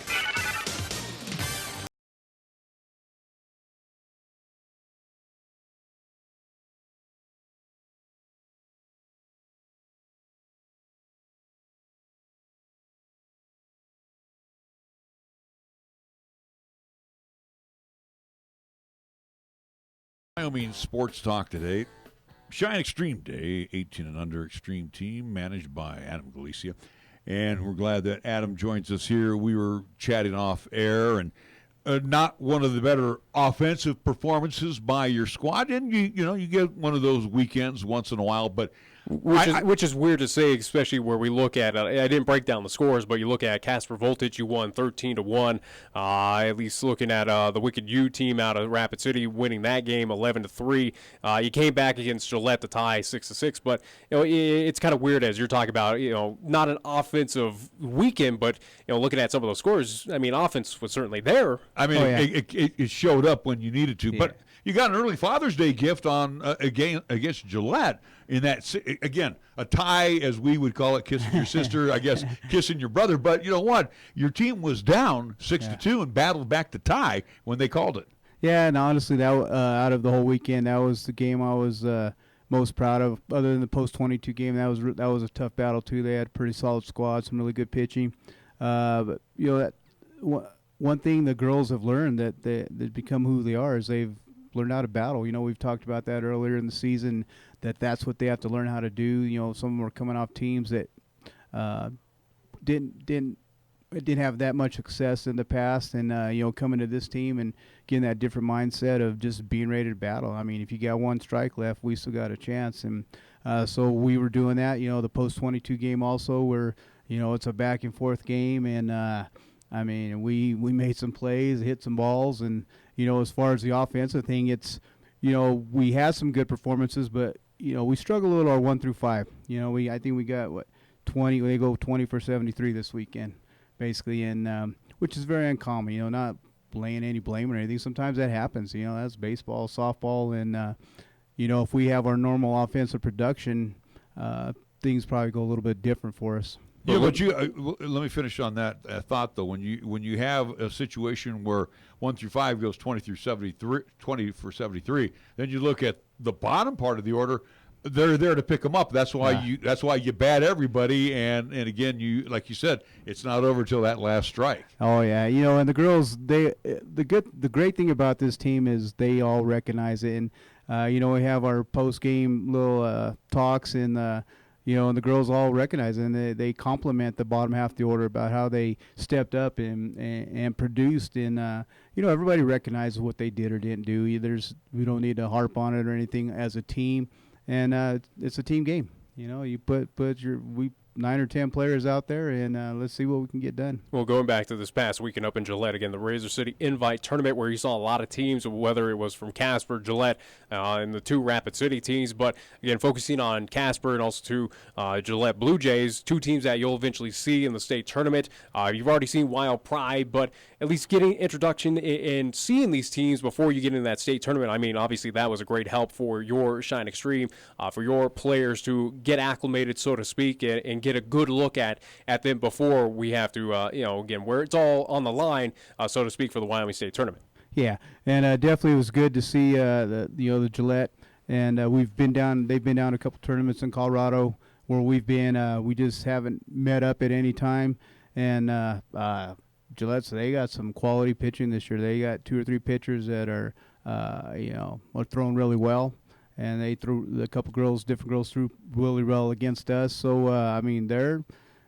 they're ready to go. They want that title. As Nick brings that up also too, it gives you and your son a chance to do some advanced scouting again. Like Nick mentioned, you're going to see these teams again, and it's going to be for all the marbles. Yeah, that's true. And even helps the girls recognize, hey, we got some work to do. We got some the pitchers we have to prepare for. A couple girls they're throwing their rise balls. We see it, but we don't see it a lot. And so we know what we have to work on. So at least before this weekend happened up in Gillette, you also had 2 games set during the middle of the week up in Torrington, something that we talked about, but I'll let you dive into what happened for folks who did not realize. Again, you had at least scheduled games against Scotts Bluff, also to Torrington, or at least I do believe it was just Scotts Bluff and Gehring as well, coming over to compete in Torrington. But what happened to those games this past week? Yeah, well, and every year it's we always have players from Torrington, so it's nice when we can get down there, and a lot of our former players are from down there, and so we scheduled a doubleheader. The girls were doing some fundraising down there, so we scheduled afternoon doubleheader, and it was pretty cool because all our older players or former players showed up with their families, and it looked like it was a big crowd. Unfortunately, we got into the first inning. We got 1 at bat, and then the thunderstorms came, the rain came, the hail came. Literally bolt of lightning hit one of the lights because it went all the way to the ground and blew all the power. So it just wasn't meant to be. So at least regarding those games, and something I'll ask you, Coach, again, Scottsbluff and Gehring up there at Torrington. Will you try to make up those games, or is it pretty much of a scratch against those 2? We're gonna give it a shot. I'm getting a lot of pressure from our Torrington fans to reschedule, so we're going to give it an effort to make that happen again. Nick brought this up in the break with you, talking about having a camp, because there's all kinds of camps going on at this time of year. You already had yours last week, and this kind of leads me to you as the head coach. Do you kind of scout when you, and I know this is a full-time job in addition to another full-time gig, but do you kind of go around to the city games and watch any of the city league play and the up-and-coming kids? Because again, I know you can't go there and go, hey, you want to play for us next year, that type of deal, but do you kind of scout around a little bit? Yeah, I'm not going to lie. I'm out at the fields a lot. I take a walk around every field and see what's going on, and I've been doing it long enough. You can recognize talent here and there, and sometimes you put little bugs in the air, even if they're at a younger age. Maybe play for one of our younger teams or something. Always trying to do that. Always trying to scout for the organization and just look for talent. And I know you have it at the end of the year. You always have an open tryout, and again too, you have a lot of kids that always come out for that, whether they are younger kids or even 16, 17, 18. They're all wanting to be a part of the Extreme. The thing is with the Extreme that folks need to know, and I think sometimes it scares them off, is the cost. Yeah, it costs a little money. You have players' fees involved. It costs to travel. You look at the costs of the minimum cost of most of our tournaments is about $650. You figuring that we play anywhere from 12 to 14 tournaments a year. So the tournament costs add up. And that's spread out through all our age groups.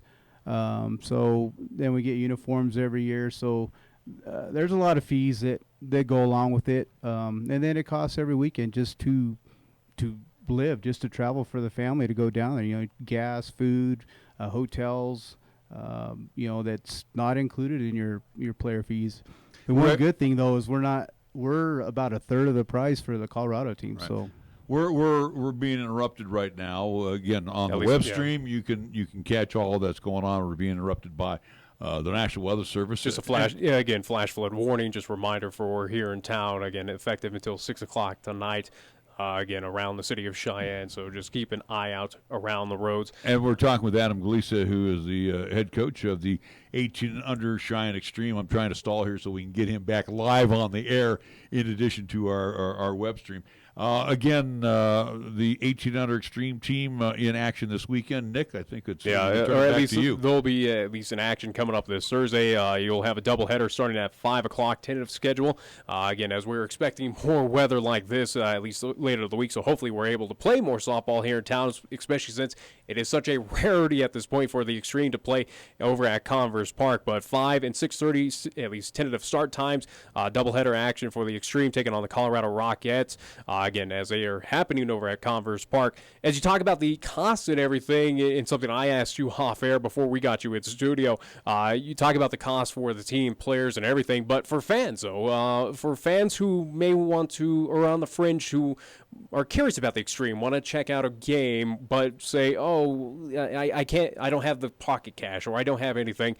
You, however, here in town for the next two, at least these two games on Thursday, you're saying they're completely free for folks to come on out. Yeah, and I'm not sure if our schedule's posted right because the Rockettes game should actually be next Thursday instead of this Thursday. We may have game changer wrong. I'm not sure. Hopefully not, but it should be on the 27th. I believe that Thursday. I do believe actually, numbers on my end are a little wrong, but at least from Game Changer, so maybe that is an issue. But okay, so at least we got that for next Thursday. Yeah, and even with that, we don't charge for any home games. It's like it's a rarity to get home games as it is, and we want as many people to come out and enjoy the girls and friends and family to get to see them as many people as we can.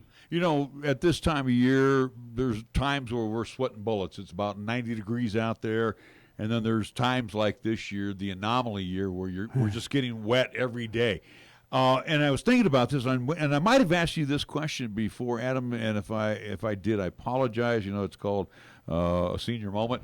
But you got a skin infield over at Converse with a grass outfield. Do you ever get that opportunity to take the kids over to Powers where it's all-weather turf, or even to Pioneer Park, and maybe work there, to I guess, beat the mud, so to speak? We've asked that. Unfortunately, we don't. It's some between some city rules or whatever. They have their rules. They call them age appropriate and I don't know, sport appropriate, I guess. So they kind of list those fields as strictly as baseball. Even though I let them know that there's tournaments we go to, like when we go to Florida. There's tournaments we go there that sometimes we play on Major League Baseball fields, the down in Florida, and they just set up the pitching mound in front of the big mound and move the bases in, and so we play on a lot of turf fields. There's a lot of turf fields down in Colorado.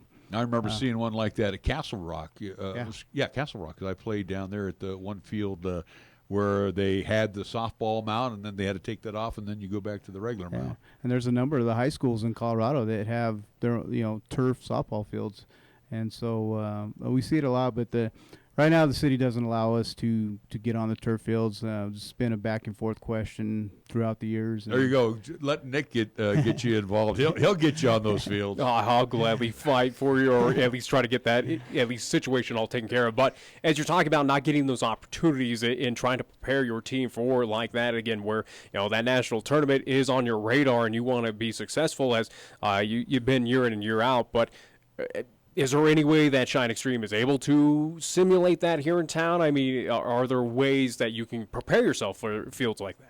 Well, one thing that we've done in the past and we'll do again this year is what's going to help this year especially is, East High has allowed us to get out on the football field to utilize that. Also, you can look at McCormick's got the new football field. It's all turf, and so, it's not fenced in. So we'll definitely hit some practice time on those turf fields there. That's the complex we're going to for the World Series. It's all the infield and outfields are all turf, so we'll get some practice time on that. Shout out to our local schools that help out the Cheyenne Extreme, but the city, that's a whole different at least topic. But either way, though, at least I do want to remind folks again, at least regarding the little slip up on my paper here. But again, no action at least this weekend here in town for at least the Cheyenne Extreme. Again, Thursday, June 27th is when Cheyenne Extreme Extreme in action. Colorado Rockets, doubleheader again, 5 and 6:30. So hopefully by time next week, weather will be at least a little bit better so you can go cheer on the Cheyenne Extreme here in town. We can only keep our fingers crossed on that. Adam, we want to thank you so much for joining us here on Wyoming Sports Talk today. When we come back, we are going to talk with Trista Stehwien, who will be joining us as we get to introduce you to yet another 18 and under extreme player right here on 1480 KRAE. Summer is just beginning, and it's a great time to plan all your home improvement and remodeling projects. This is Lexi. And this is Aaron from Platte Valley Bank. A home equity line of credit can help finance summer projects, but can also fund summer fun like a boat, ATV, or even a convertible. Stop in either Cheyenne location and we'll show you the hidden value in your home with a home equity line of credit from Platte Valley Bank. Platte Valley Bank, member FDIC, equal housing lender. Credit subject to approval. Certain restrictions apply. Chick-fil-A is a proud supporter of our high school athletes at East, Central, and South. May the school year bring success to all of you. Before you start your day, stop by Chick-fil-A for a hearty, delicious, and satisfying breakfast, only at Windmill and Del Range. Breakfast is served Monday through Saturday from 6 in the morning till 10:30 a.m. Breakfast with Chick-fil-A, the most important meal of the day, at Windmill and Del Range. 1480 KRAE is your home for live play-by-play coverage of high school basketball and football. Hi, this is Nick Brody inviting you to hear all the play-by-play calls of East, Central, and South football and basketball. You'll hear the conference action along with the postseason, and during the basketball season, 1480 KRAE features both boys and girls games. Catch all the exciting calls on AM 1480 KRAE, also streaming the games worldwide on the web at 1480KRAE.com. When you say Mondello Pizzeria, think authentic Italian. When you say Mondello Pizzeria, think made fresh from scratch. When you say Mondello Pizzeria, think great pizza, delicious Philly cheesesteak, superb hot and cold Italian sandwiches, meatballs, sausage, and special subs, calzones, crisp salads, and great service. When you say Mondello's Pizzeria, think unmatched Italian taste. Mondello's Pizzeria, 1507 Stillwater Avenue, your only true Italian stop for lunch or dinner. If you're looking for fun and style, then the new 2019 Kia Optima has what you need. And here at Kia of Cheyenne, we can help you own one. I'm AJ Miller, and the 2019 Kia Optima will reward your daily drive with comfort, performance, and advanced engineering. Kia Optima technology, your phone allows access to remote lock or unlock, climate control, 24-hour roadside assistance, and much more. Come in, call 775-0123, or go to KiaofCheyenne.com. We'll make it easy. First Tier Bank strives to remain competitive and offers some of the best CD rates in the community, as well as area banks and credit unions per Rate Watch reports. How does that make a difference to you? First Tier Bank can assist you in securing some of the best rates on CDs. First Tier Bank offers the personalized customer service you've grown accustomed to and deserve. Plus, feel confident that your finances are taken care of by a responsible, knowledgeable staff. Call 307-632-3500 and ask for Caitlin or Debbie. Member FDIC, Equal Housing Lender. You bleed brown and gold? So do we. Wyoming Cowboys football and basketball is always front and center on the show. This is Wyoming Sports Talk Today, and it's here on AM 1480, KRAE.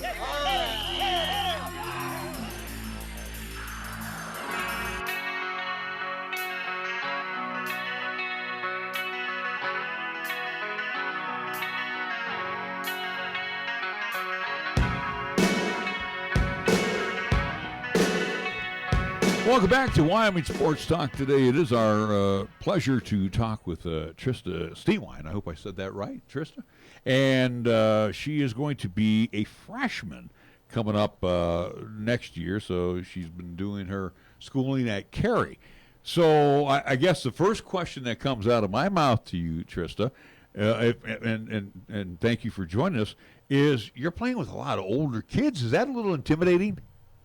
It was at the beginning. Yeah, it was definitely intimidating. But getting to know the girls more, it's become easier for me too.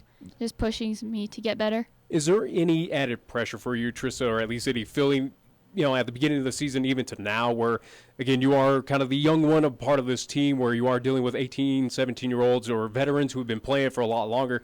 Is there any added pressure or, interesting feelings that you had coming in and playing for the Cheyenne Extreme where, hey, I'm the young one, I don't want to show anyone up, or I got to, fill some sort of role here, a part of this team? It pushed me, I wanted to be as good as them. It was more pressure to get as good as them, so I didn't look like, you could definitely tell I was a young one. I just didn't want to look like that. Well, in getting to an understanding, talking off air with you, Trista, if for softball, you've been playing competitive for quite some time, so this is not your first rodeo, so to speak, of playing competitive softball. Yeah, it's been about 6 years playing competitive softball, 7 total years. Do you feel that, and I don't want this to sound braggadocious, but do you feel kind of special that you're playing with the older kids right now? I mean, here you are. You got quite a few years left to play with this team where some are going to be saying bye-bye this year, next year. And, here you are. You're in the starting lineup. You're catcher, if I'm not mistaken. I mean, do you feel like this is a kind of a neat time of your life? Yeah, I do think this is cool. It's definitely been the best year of softball for me, and I like playing with the older girls. Now, you catch. What other position do you play? I also play left field, right field, any outfield position. Catcher's what you like, though? Yeah. Now, that's where the bulk of the action is. So, you got to make sure that the pitcher gets the pitches right. Are you one that looks over to your coaches for pitch calls, and do you kind of set up your pitchers, too, on corners? What do you do to help your pitcher along? Yeah, we do look at Adam for signs, and then we will set up where he tells, what pitch he calls. So at least regarding, at least being a catcher, left field, outfield, also to get an understanding from Coach Adam Galicia that you are at least a decent hitter as well, too, a part of this team. Was there any goals heading into the season where, at least offense or defensive wise, that you had at least your sights set on to kind of improve on for this season? I wanted to keep hitting good base hits every time. For catching, get quicker at throwing to bases, off my knees and stuff like that. Just the basic stuff, getting better at the basic stuff you do for softball. Now, also, too, you're facing what I would say is 2 divisions higher pitching. So, the rock comes in a lot harder. What have you done to make yourself a better hitter? I mean, obviously, timing is the most important thing, but I'm sure you see a lot of fastballs, and to me, I would be intimidated a little bit. Are you at times? Yeah, last year I wouldn't see any curveballs or rise balls. It was pretty much just fast and change. So this year it's been a big difference with all those different pitches. And so I've had to learn to get used to hitting more outside since I'm an inside pitch hitter. And so just getting used to the more outside pitches because they're better pitchers at this level. And Coach also said that you've gone yard a couple times. Is that tell us a little bit about knocking it out of the park? Yeah, I've had 8 home runs this year so far. It feels good. Yeah. Certainly being that superstar for the Cheyenne Extreme. Right. We got the Nolan Arenado of the Cheyenne Extreme. Plenty of years to come where you do at least more special events for the Cheyenne Extreme. But looking at least something that we talk with the other athletes for the Cheyenne Extreme, we'll ask you the same thing, Trista. We just had the college, at least softball World Series wrap up about a couple of weeks ago. Do you find yourself right now watching any of the collegiate softball programs? We do have some semi-pro, if not pro, softball around the nation that is able to kind of stream online, especially the beauty of 2019. Do you follow any teams on the softball kind of collegiate or pro levels? Not necessarily. I watch a couple games here and there, but it's just whenever the TV is on, I'll flip to that channel. Do you see right now, obviously you have plenty of time to figure out your future again. You're not even in high school yet. You still got to deal with all of that, but have you kind of set a roadmap at this point in time? Do you want to continue softball in the next level? Yeah, I do want to go on to play college softball. And what other, at least now as you're heading to Cheyenne East, being a part of the Lady T-Birds, we get an understanding that you are competing right now with softball, but what other sports have kind of intrigued you on the high school level that you'd like to join? I also play basketball, so I'm going to do basketball in high school. Do you have a favorite subject in school right now? I guess my favorite would probably be math. By math, yeah. I would venture to say math is probably the best subject when you get into these years now. Wait till you get to the high school years. They get a little tougher, though, in the math department. Yeah. Well, Trista, we want to thank you so much for joining us here on 1480 KRAE. Again, Trista Stehwien, who is going to be a freshman this year. And again, one of the diaper dandies of the Cheyenne Extreme, as Adam Galicia has found himself a diamond in the rough. And for years to come, we wish you all the best with the 1800 Extreme program. Thank you. Trista Stehwien join us here on 1480 KRAE. Got to take a timeout. We'll be back after these words. Right now, it's time to head over to Jolly Rogers RV Sales, Parts, and Service for low prices on outstanding RVs in Wyoming. Your local, exclusive Jayco dealer wants you to check out their closeout deals as well as their 2019 inventory of trailers, fifth wheels, and toy haulers. You can save up to 30% on select models with approved credit. You can find them at 6102 East Highway 30. Jolly Rogers RV Sales, Parts, and Service is a proud sponsor of LCCC men's and women's basketball, also our local high school teams too. At Medicap Pharmacy, we concentrate on nothing but your medications and your health. Each location is a locally owned full-service neighborhood pharmacy. We won't make you walk through aisles and aisles of stuff or wait in a long line. Instead, we'll always make time for you by listening, answering your questions, and explaining your prescriptions. Medicap Pharmacy. We'll always make time for you. Medicap Pharmacy, 1947 Bluegrass Circle, next to Texas Roadhouse in Cheyenne. Or call 635-3712. Capital Lumber is lumber one in Cheyenne. Are you listening? We're all the lumber store you'll ever need. Come one, come all. The Capital Lumber Company's 11th annual Bell Santa races on Wednesday, June 19th, beginning at 5:30 p.m. The entry fee is free, and you can register today at the Capital Lumber Company inside. Also, you can do it on their website and Facebook page. Prizes will be awarded for first, second, and third, and most creative Bell Sander. It's fun for the whole family at Capital Lumber Company's 11th annual Bell Sander races, Wednesday, June 19th at 1222 Dunn Avenue in Cheyenne. Cheyenne's oldest coin dealer and supplier, the Coin Shop, is proud to serve the community since 1982. Trade or sell your gold, silver, and other precious metals.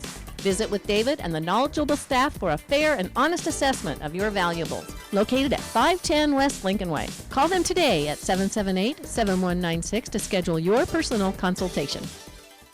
We are the key to your cleaning success. The Key People that provides affordable office and professional cleaning services for over 40 years with exceptional customer care. All of our contractors have background checks and are licensed and bonded. We guarantee you a safe and secure service that is tailored to your individual and business needs. The Key People do not impose year-long contracts, and all quotes are free, confidential, and personalized. Call the Key People at 1-800-468-8283.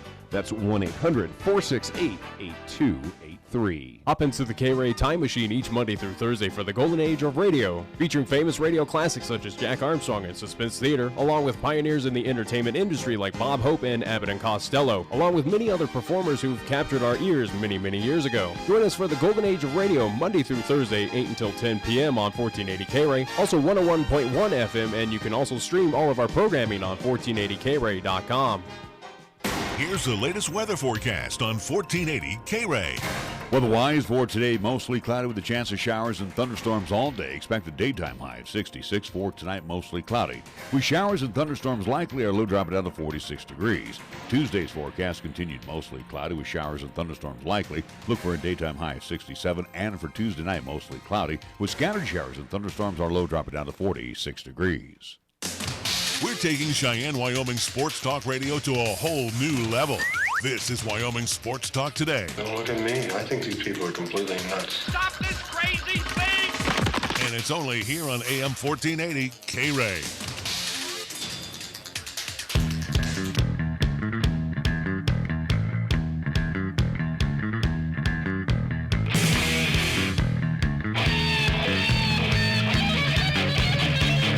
Welcome back to Wyoming Sports Talk today. Once again, our apology. I shouldn't apologize because it's all Mother Nature's fault, and she has been a real pain in the arse. It's a necessity for the EES and the National Weather Service to come on and remind us on the radio side. Again, on the streaming side, we're giving you what's going on in the studio.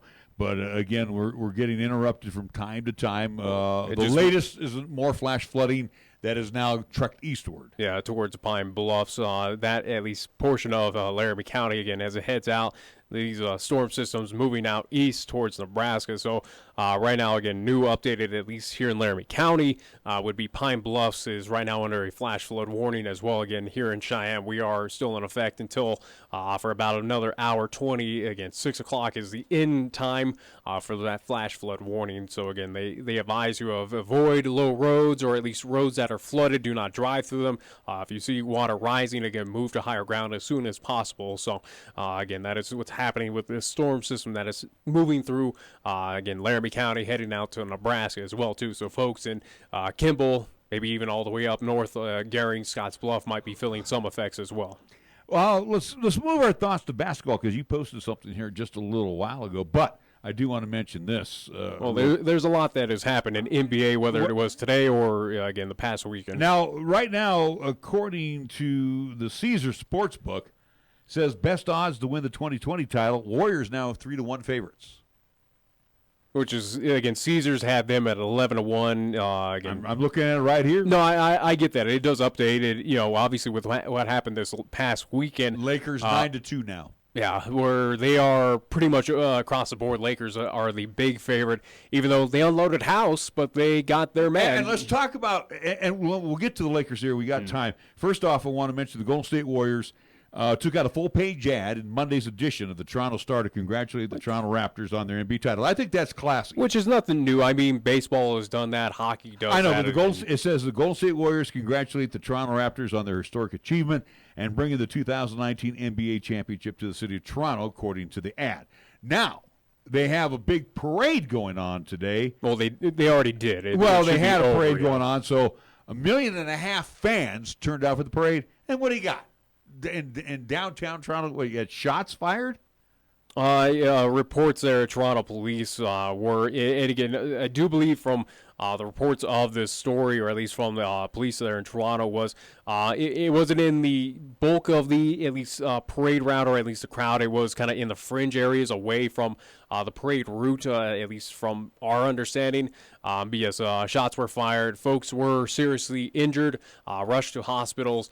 Don't know, again, there were few that were wounded, but something that kind of marred this, at least supposed to be jubilous day there in Toronto, Canada.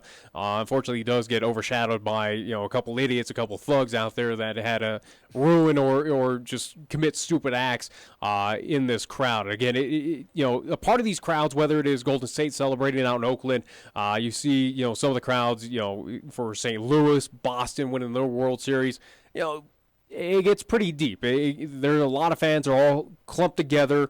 Security, they try to keep it as high, but you can't really, scan everyone like in a ball game where you're going through metal detectors. You can't do all of that. So, stupid stuff like this is going to slip through, and it sucks to see that this happened to at least Toronto, where this city should have been celebrating, or at least this was what today was all about, is celebrating your first ever NBA championship with this franchise. I said now you have a footnote, or or possibly this story might get overshadowed because again some idiots wanted to shoot up a few people there at that parade. And again, like I said, I thought what the Warriors did was a cool deal. Unfortunately, you got a couple morons that have to ruin it for everybody. In Houston Rockets general manager Daryl Morey said today that he looks at any tension between Chris Paul and James Harden. Again, you see those guys in the State Farm commercials. If there's any tension between them, that's a good thing because it means both stars want to win. Morey, speaking in an interview on ESPN's radio, Golic and Wingo, also said Paul has not, I repeat, has not asked to be traded by the team. Morey was responding to an ESPN story published Monday that detailed turmoil around the team and tension between its two biggest stars, Chris Paul. I still don't believe James Paul Harden. will be a Houston Rocket for this season. You think he's going to get traded?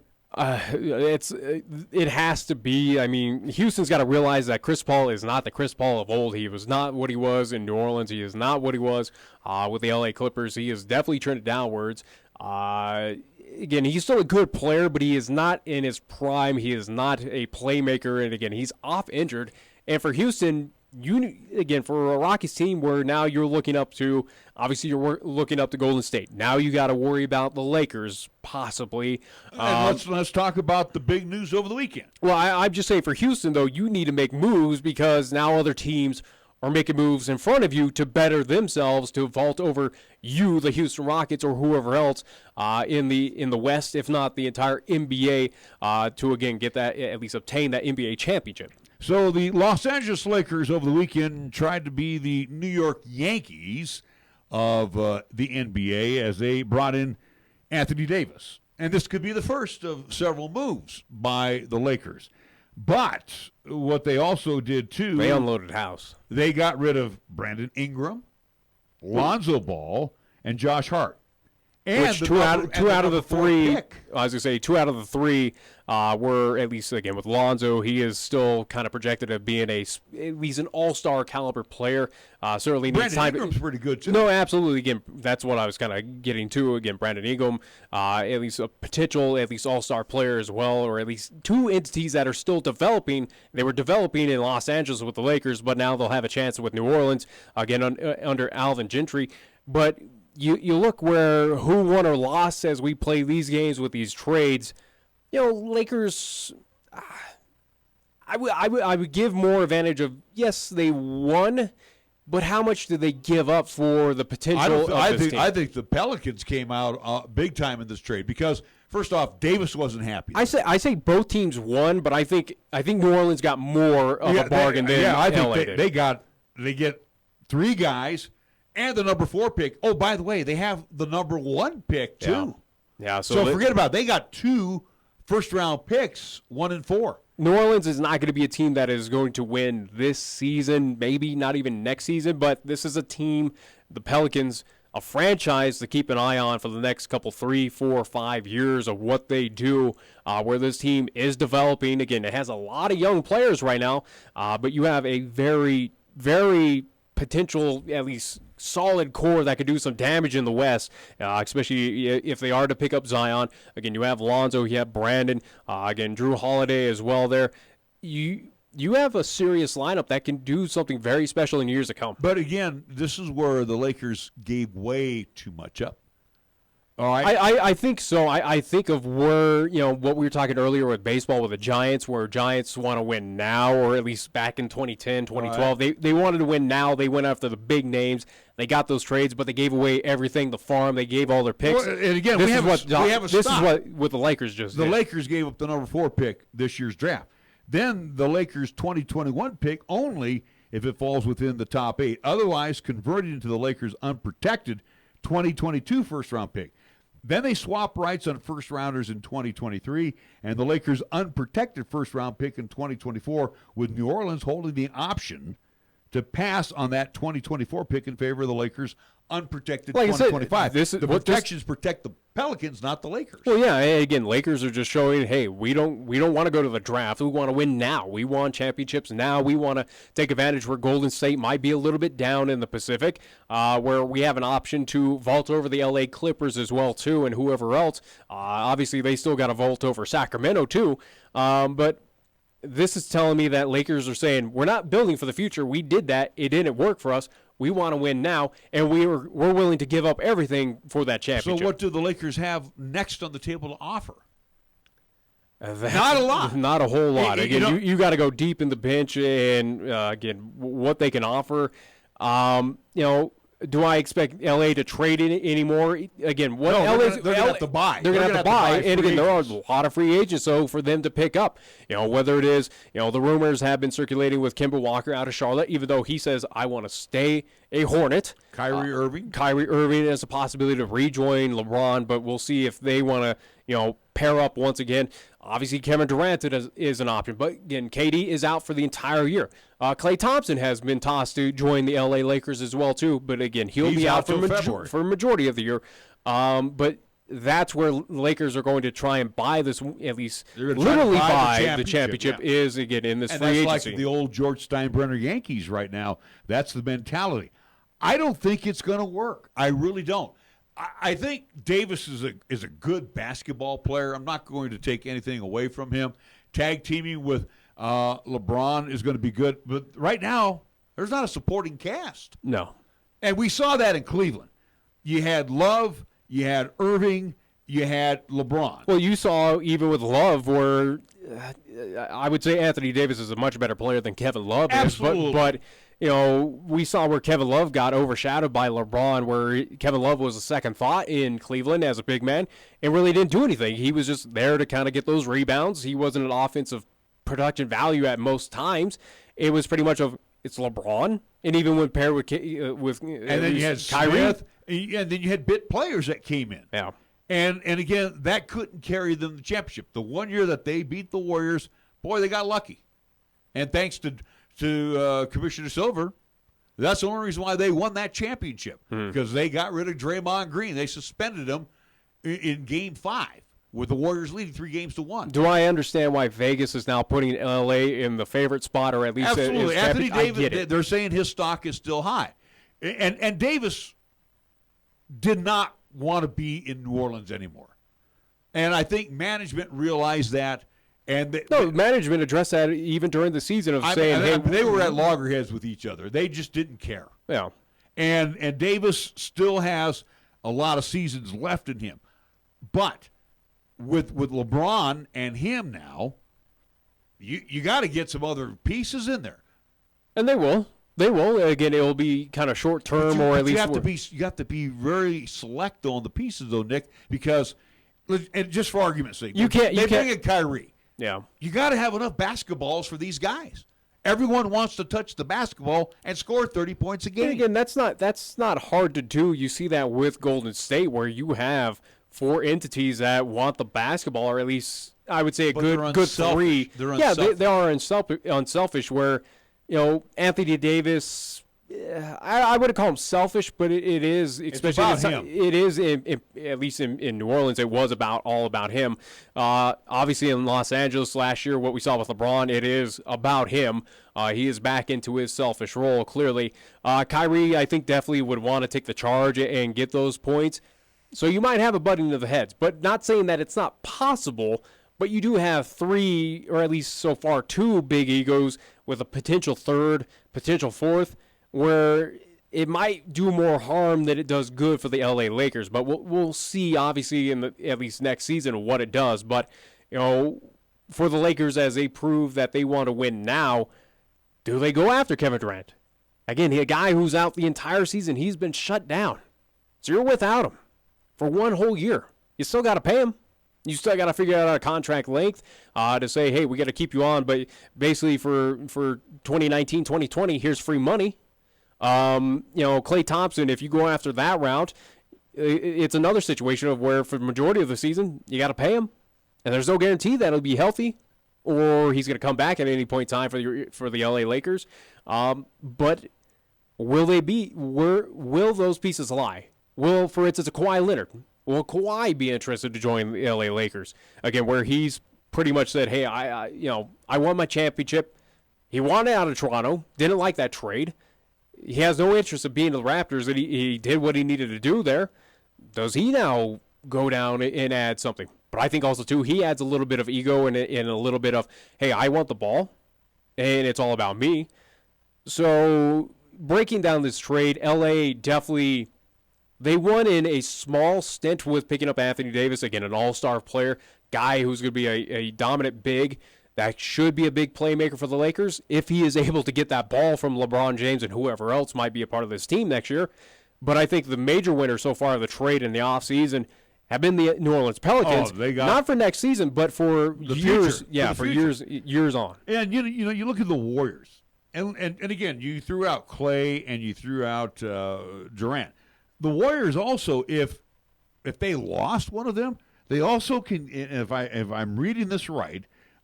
They would also get a benefit from the league here. Let me see if I read this right. The Warriors would be getting what they call here, they would qualify for a disabled player exception that could be used to either sign a free agent to a 1-year contract up to a larger non-tax MLE projected at $9.2 million, or trade for a player in the final season of his contract making up to $9.3 million. Yep. So and again too, Warriors have options. That's why people who want to write off this team saying, "Hey, you're missing two pieces for next year." The Warriors are going to be smart about this. And how many people want to play for the Warriors? What? How many guys out there that are free agents right now that are coming, like you said, Walker, for example? How many of these guys want to leave teams that are not going to make the playoffs and go to a team that's a perennial playoff? Well, Kemba I'm just saying for him that's a bad example because he's come out and said that he wants to commit to Charlotte, that he wants to play his entire. Let's just throw him out there then. Yeah. What's to say that Kawhi doesn't want to play at Golden State? Which is a possibility. There is nothing out of the realm for the Warriors this offseason of what they could and can't do.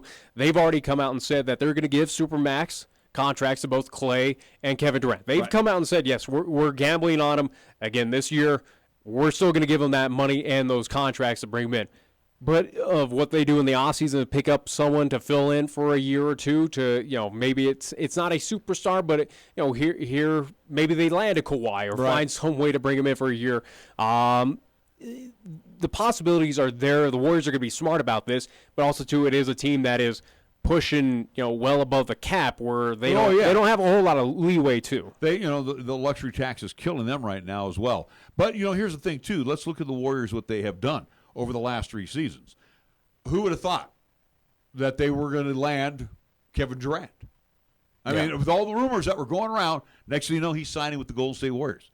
How about a Boogie Cousins? All of a sudden, he becomes available. And again, he was damaged goods at the beginning of the year last year. Yeah. But look at the dividends he paid off at the end. He did help, and again, eventually got injured. But you still have Draymond. You still have Curry. You still have Iguodala, and we'll just use him for an example. You have other guys on the free agent side, and I'll even throw Millsap out from Denver. I know he wouldn't be a fit with the Warriors, but you have name players that are out there right now that will be more than happy to come and play for a championship caliber team and probably take less money. I mean, look at guys like Livingston.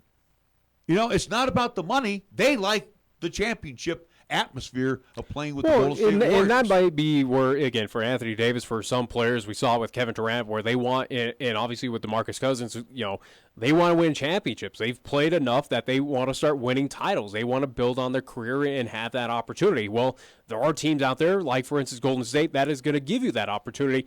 And for Kemba Walker, for some of these other names that have not at least had that shot or who might flirt around and say, hey, I want to do it now and I'm willing to give up monies, it is a possibility. That's why I think with Golden State, you can't write them off this season upcoming with all the odds against them at this point in time. Your two biggest players, or at least, I would say two biggest players for the Warriors, again, with Clay and Kevin being down. This is still a team that has a good, solid foundation, a team that is going to address those, at least, concerns with those two being out and find a way to get back into the NBA Finals. This dynasty for the Warriors is not done just because Kevin and Clay are not at least signed at this point in time and also, too, not playing for next year. This is not the end of the Golden State Warriors dynasty because, again, I go off of Bob Myers, GM for the Warriors, again, that ownership group. They know what they're doing. Yep. Clearly, 5 years straight NBA Finals. 3 out of the 5 championships. Yep. They know what they're doing. I agree. All right, well, we got to wrap things up here on this side of town.